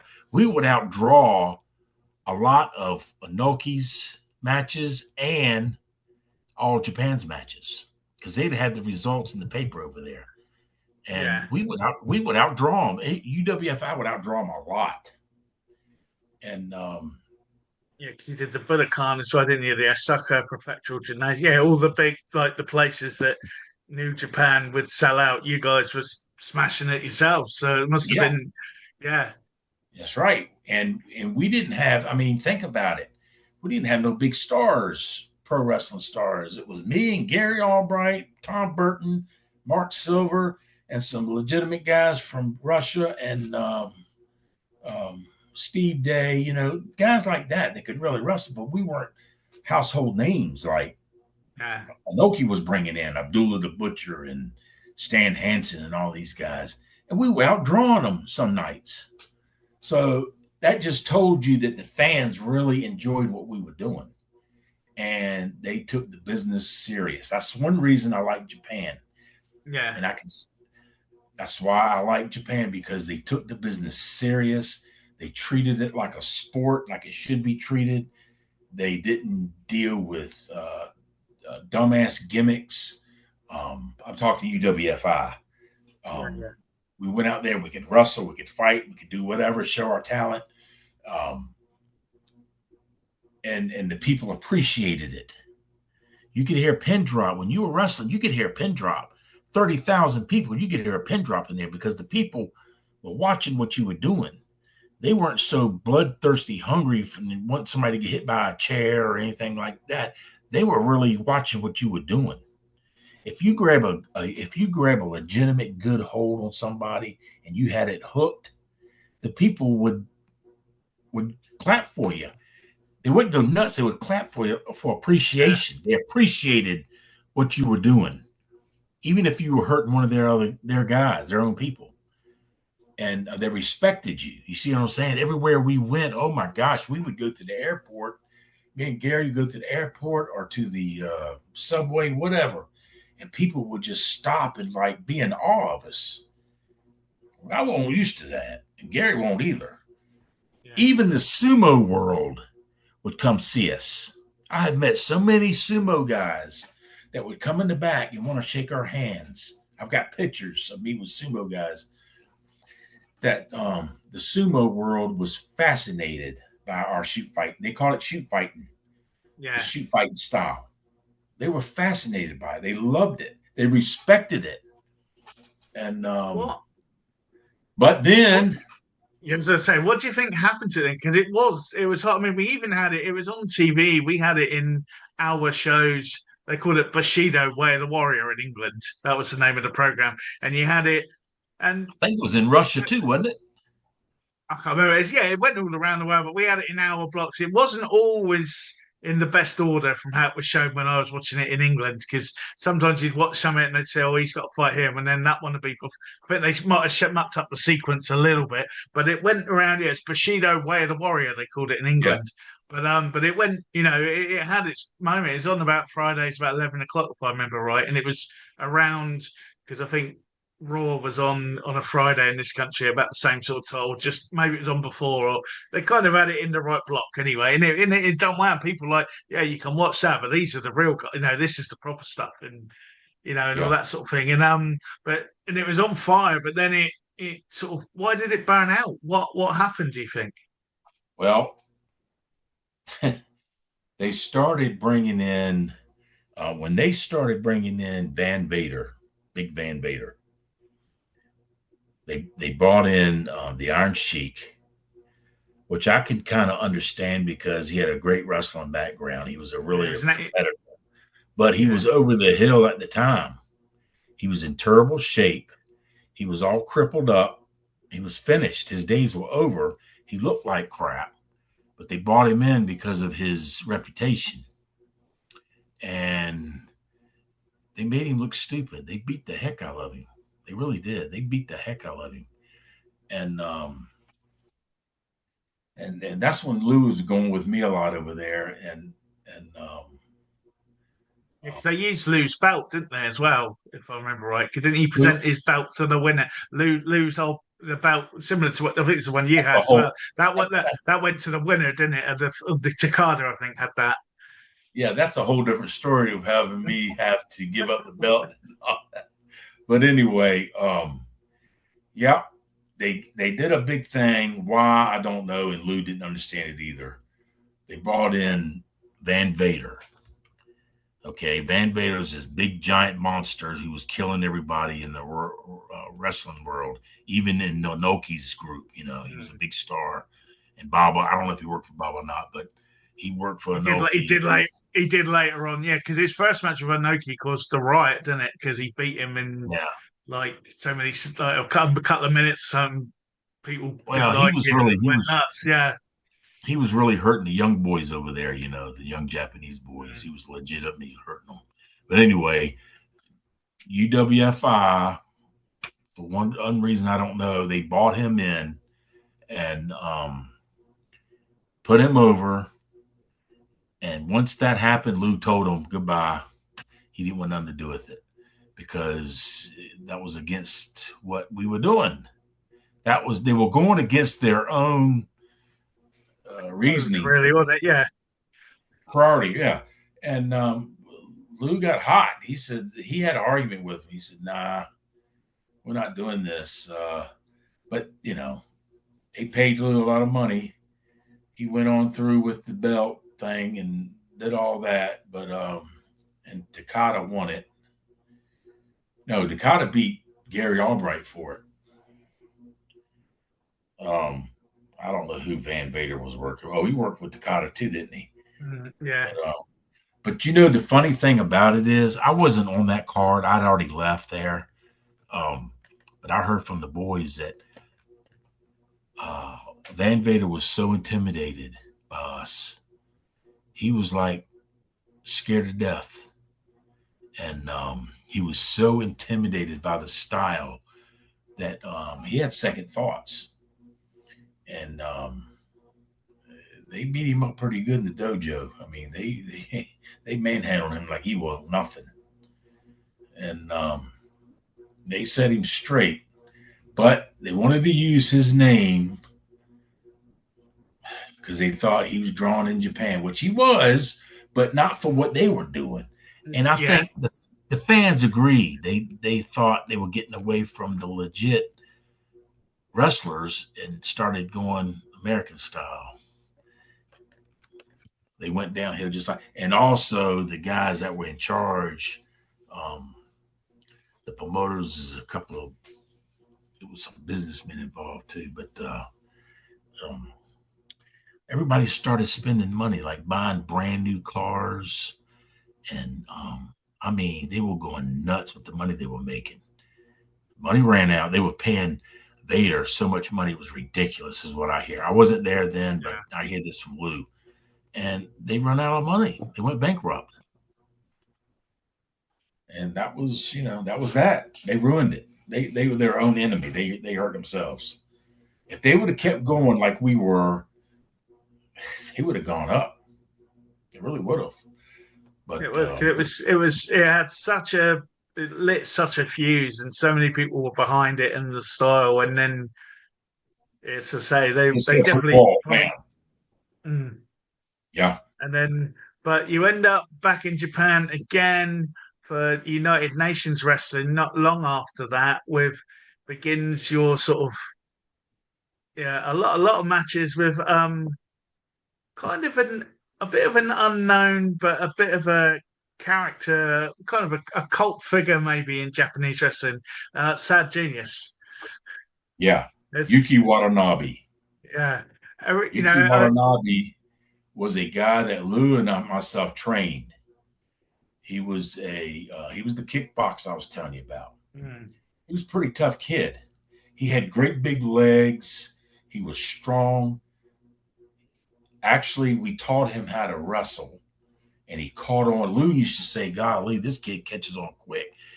I would show him a couple of moves, and he could do it from both sides real smooth. I mean, he was a quick study, and yeah, but he was very hard headed. He wanted to be a star from the get go, and Lou tried to tell him, "Look, it don't work that way. Very few start on top." yeah, Lou had him booked with the Noki, and he would have been a young boy, what they say a young boy in the game then. And young boys sometimes aren't treated that well. They get abused, they get beat up in practice, and they have to carry the guy's luggage and all that. And so they're not yeah, treated very well. And they have to train very, very hard. And Lou had him booked with Inoki, but that's what he was going to be. But he was going to work, wrestle, and he didn't show up. Well, that was it. You didn't do that to Lou Thesz, and Lou sent him back to Japan. And after my stint with UWFi, he called me.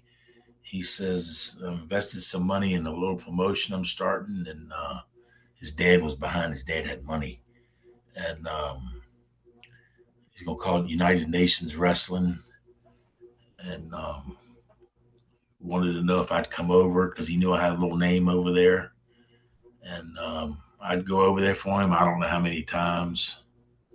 He paid me, and but he left Lou out of the picture, which him and Lou were not in speaking terms at the time because of what he did when Lou had him set up. But I went over there for him and worked for him. Yeah.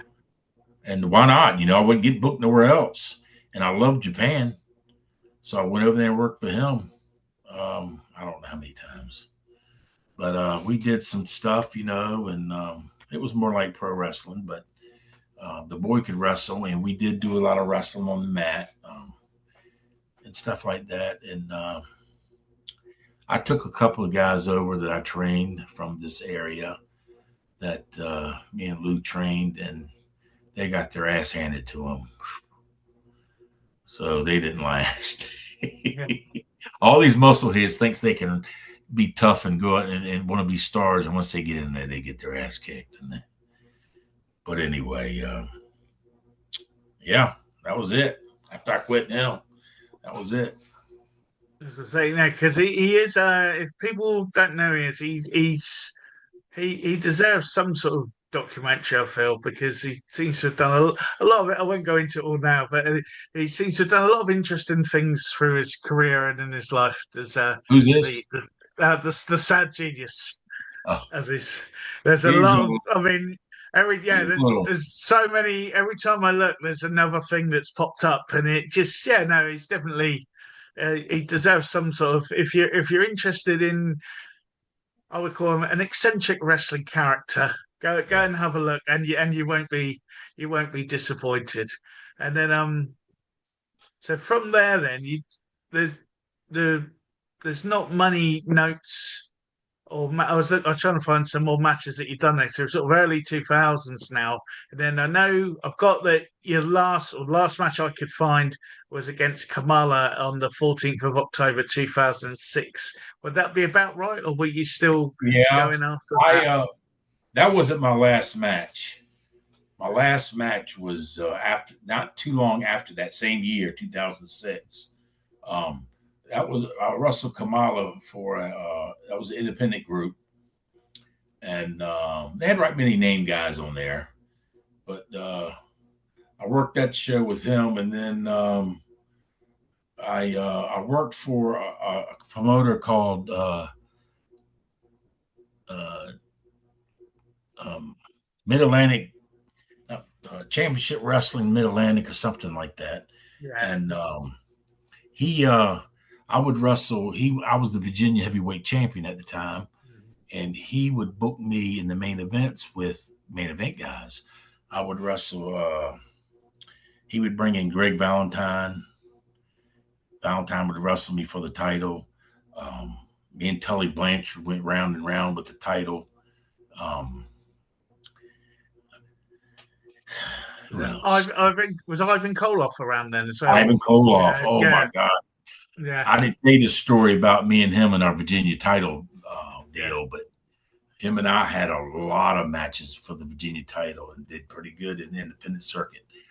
Me and Nikita Koloff, they bring him in. Ronnie Garvin, Blackjack Mulligan. Oh gosh, I wrestled a lot of the guys in the independent groups because everybody had gone to. If you didn't work, Crockett shut down. If you didn't work for McMahon, there was a lot of guys ready to work independents. Yeah.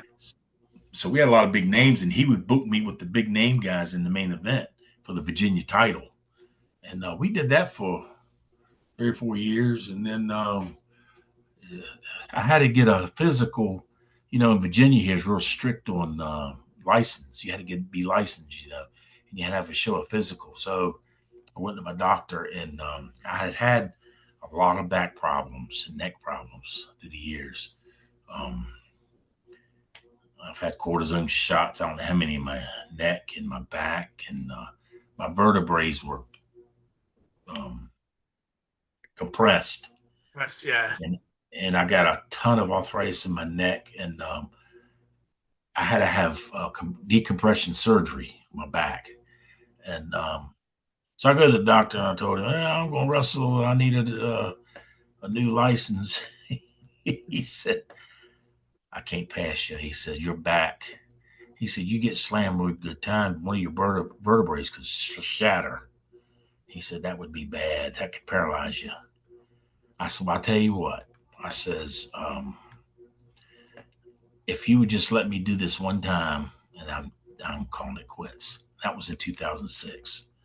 Yeah. So I wrestled a few matches in 2006, and that was the Kamala one. And the last one I wrestled was a guy named shoot. Anyway, I wrestled one last time, Yeah. and that was it. My doctor said your back is not good, and he said you're gonna really hurt yourself. So I said, you know what, I'm done. And then now I found out I got to have both my knees replaced, Um, and I got arthritic hands, and it's coming. All them bumps I took are coming back to haunt me. At 64 years old, I guess it's time. But I've been drugged to the oh knothole, man. man. But anyway, You've done well.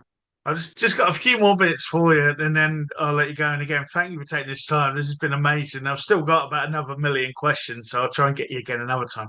But one of the things you talked about in your work when I've listened to you talk before, you've talked about um, teaching someone to wrestle, and you've talked about teaching somebody to work. Now, what would you say? Because some people listening to this are from a wrestling background and they've probably got an idea at least of what you're on about. Some people maybe from like a jiu-jitsu background or a different grappling background, because again, we cover all sorts on this podcast. How would you explain the difference then? What's the difference between teaching someone to wrestle and teaching someone to work? well, professional wrestling is a it's where you wrestle each other, but you try to take care of your opponent, and you can use legit holds, but you what we call work a hold. You're not putting everything into it for the match, but you're demonstrating the whole. It's like an exhibition. You see what I'm saying? Yeah, Um, Now, I will say this: when Thez and I had his school, we did not teach guys how to work. That was in our vocabulary. We taught guys how to wrestle. We taught guys how to wrestle from the ground up. We'd start on the mat, and guys would come to us and think they're going to learn how to jump off the rope, learn how to do a sunset flip, learn how to all this stuff on TV, and we would disappoint them and say, "You're at the wrong place, buddy, because we taught you how to wrestle. If you came in here and you weigh 275, all jacked, but you don't know how to wrestle, you're nothing. You got to know how to wrestle and take care of yourself because guys will try you in there," and they would. And so that's what we did. And a lot of guys, that scared them off because we taught them how to wrestle. Um, so I can't really relate a lot to working. Um, Working is what it is. You're working a hold, but and then you work some holds that aren't really that effective, but it's effective for the fans. You see what I'm saying? yeah. Um, but this might sound crazy, but Lou and I did not. We didn't operate that way. That might sound corny, but we didn't. Uh, we would put a hold on the guy that could hurt somebody, but we wouldn't hurt him. That was our working. But we wouldn't do. If you ever seen the match with me and Ken Shamrock, you can kind of see what I'm talking about. Mm. We would use legit holds. Anybody that wrestles amateur could relate to it. Anybody who works professional could relate to it. Anybody who works submission could relate to it. So we kind of combine them all. You see what I'm saying? But Definitely. somebody like Flair who works everything, that's a different story. And not taking away from work, because work's hard. You got to be tough, take all them bumps and all. But it's almost ridiculous, and me and Lou would not do that. If you watch some of Lou's old films, you didn't see all that. You saw legit holds and what we would call we would rather say stiff instead of work. Yeah. You see what I'm saying? I'd Oh, grab a double 100%. I'd grab a double wrist lock on somebody. Now I might grab a double wrist lock on my opponent, standing position, and then take him over. But wrestling, it's a wrestling hold, legit hold. But if we were really wrestling, I wanted to hurt him, I wouldn't do it from the standing position. I would do it on the mat when he's on top of me. Then crank it. You see what I'm saying? Oh, totally. Yeah, Yeah, yeah. You I've, wouldn't I've grab been a in there. you wouldn't grab a double wrist lock on somebody standing. They got too much leverage and power. You do it when they're on the mat. Um, so just little things like that we separated from working and shooting. And I think We that does just that. we called I it was gonna we say, does called that it we called it working stiff. definitely. I like that. I like that. I was gonna say, does that link into your book, which I'll put a link to your book in the show notes. Your book is it's wrestling, not wrestling. So Yes. that's the philosophy behind that, I'm guessing, and sort of that sort of thing. Well, And let me tell you how I got that title. Lou Thesz told me, he says, we go out there and we do what the marquee says. The marquee says wrestling. So it's wrestling. It's not wrestling what we're doing. Wrestling is the hillbilly jumping off the top rope, hitting each other with chairs. We are wrestling what the marquee says. And that's where I got that title from. If no, that makes any definitely. sense. No, it does, 100%. I mean, and just thinking about like all the guys that you've been with that we on in the ring with that we've named, and even later on, let's say you got your Dr. Deaths, your Ken Shamrocks, and all those guys as well, Steve Williams, those sorts of guys that came in, and you were in a fascinating period of sort of wrestling. You had the catch wrestling, you came in with your like the freestyle and the Greco, all that sort of stuff from the school system and the training you've done. Then you've got the professional wrestling, the shoot style, and to be honest, like what would become MMA today as it's known nowadays. I mean, do you think if you were talking earlier about maybe you were 50 years too late for that bit? Do you think if you were coming out nowadays, would you be more in the MMA side, or would you still be trying to do the wrestling side? Oh, I would be MMA. I would be, if I was just coming up as a young athlete and seeing what's going on in pro wrestling, I wouldn't be attracted to it. I would definitely be MMA. Definitely. No questions asked. Definitely. And I'm looking at it today. Is it? I think I already know the answer, but is it still a sport that you recognise? Are there elements there that still speak to you, or is it a different? Is wrestling totally different now? It's totally different. I can't stand to watch it. I don't even watch it. People ask me on the streets that recognize me and they say, hey, what about this guy? What about that guy? I don't even know who they're talking about. I have no clue what's going on.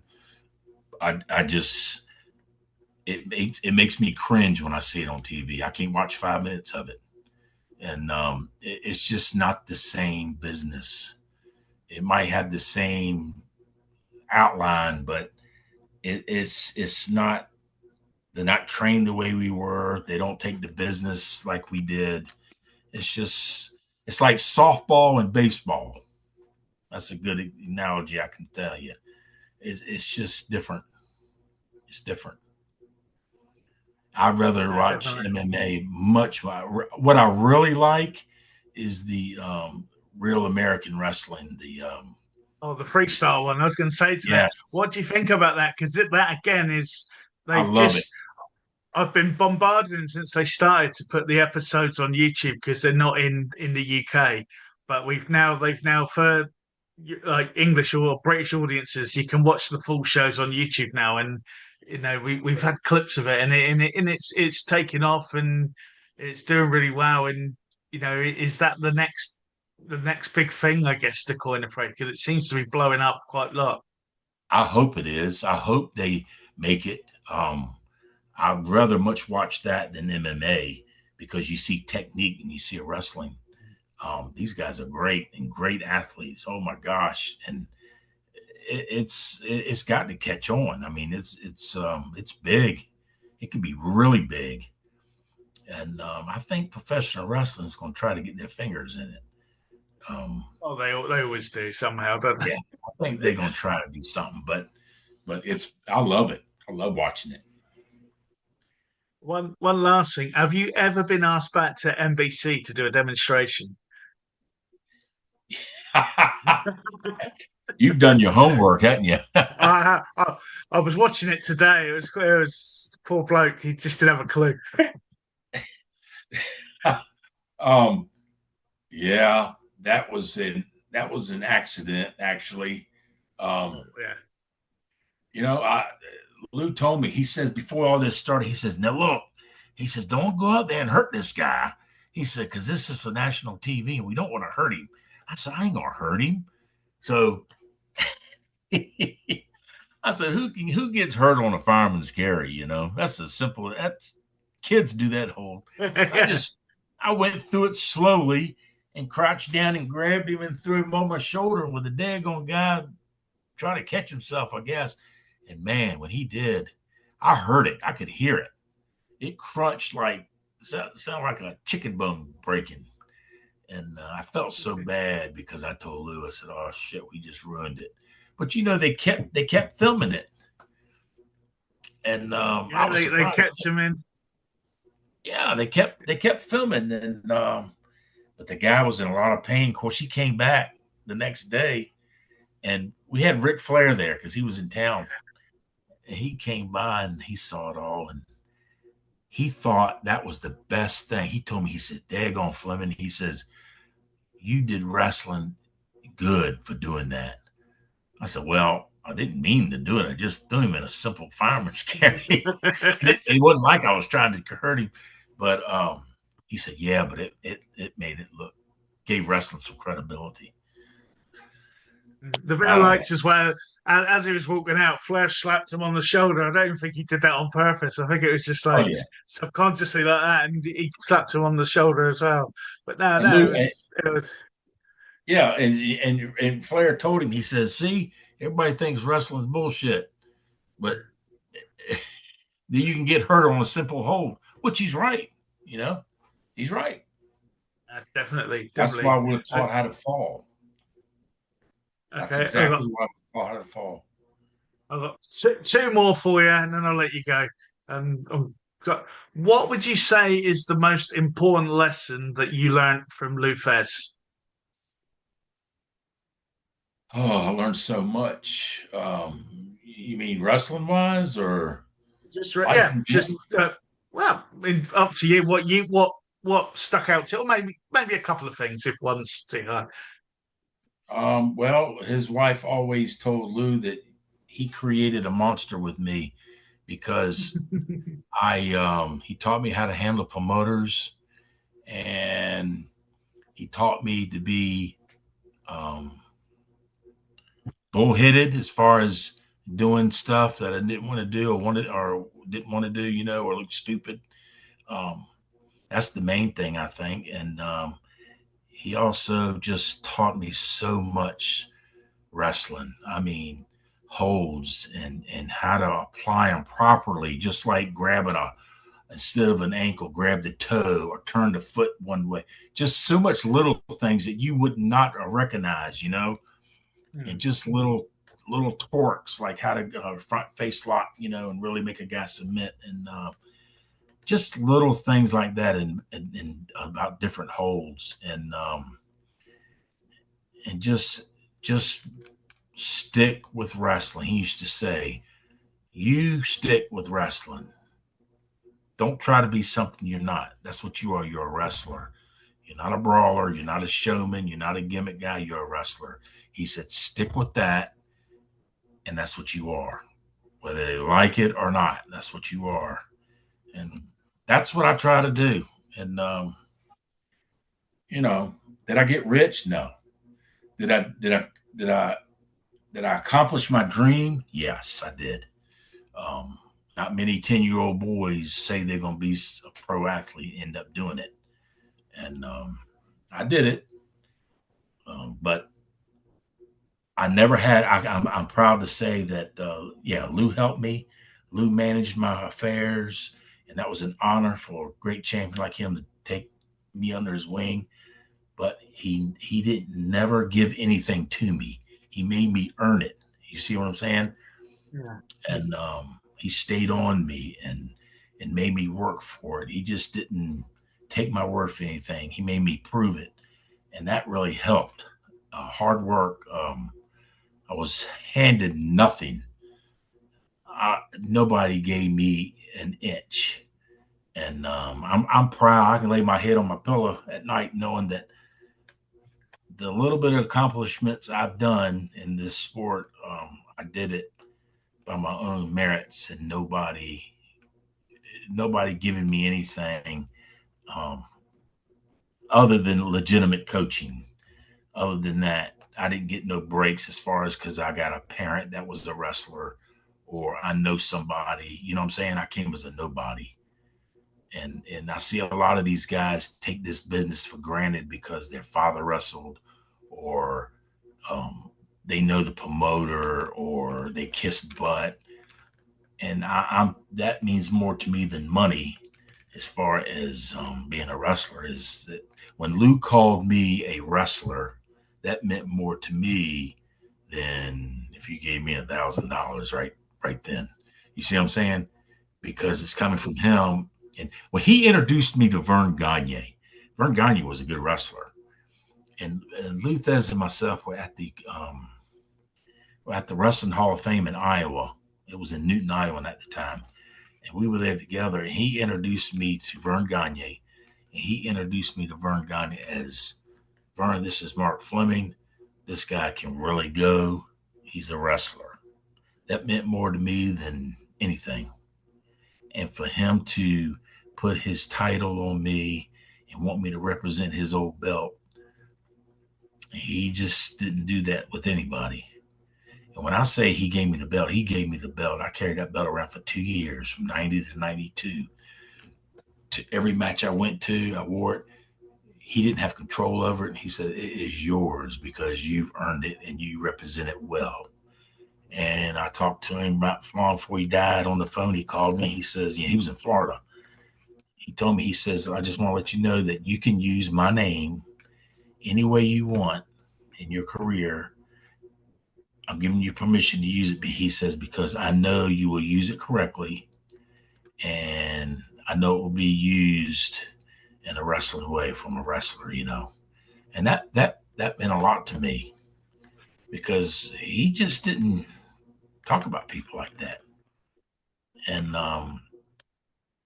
you know, like I say, at the time, I didn't know that. I've learned a lot since he's passed. But that just meant more to me and all the hard work and all the failures I've had and all the disappointments. I've had some good times, and I just accomplished my dreams. I really did. I think I'm very fortunate and blessed to have been able to do what I did. So, you know, that's just the way it is. It just makes you see that hard work, you can get somewhere with hard work. Unfortunately, the business I'm in is not always hard work is what it gets you. You see what I'm saying? And that's just the Yeah. and I knew that coming in, and that's just the trifling part of the business. But it is what it is, and you know that from the get go. But I did it on my own merits.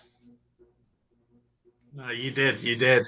And yeah, and thank you for it all, and thank you for taking the time to share it all with us today, because it's been an amazing interview And as I say, I've still probably got another million questions, but I'll round it up and try and repackage it and try and drag you on again. It's been really brilliant. Thank you.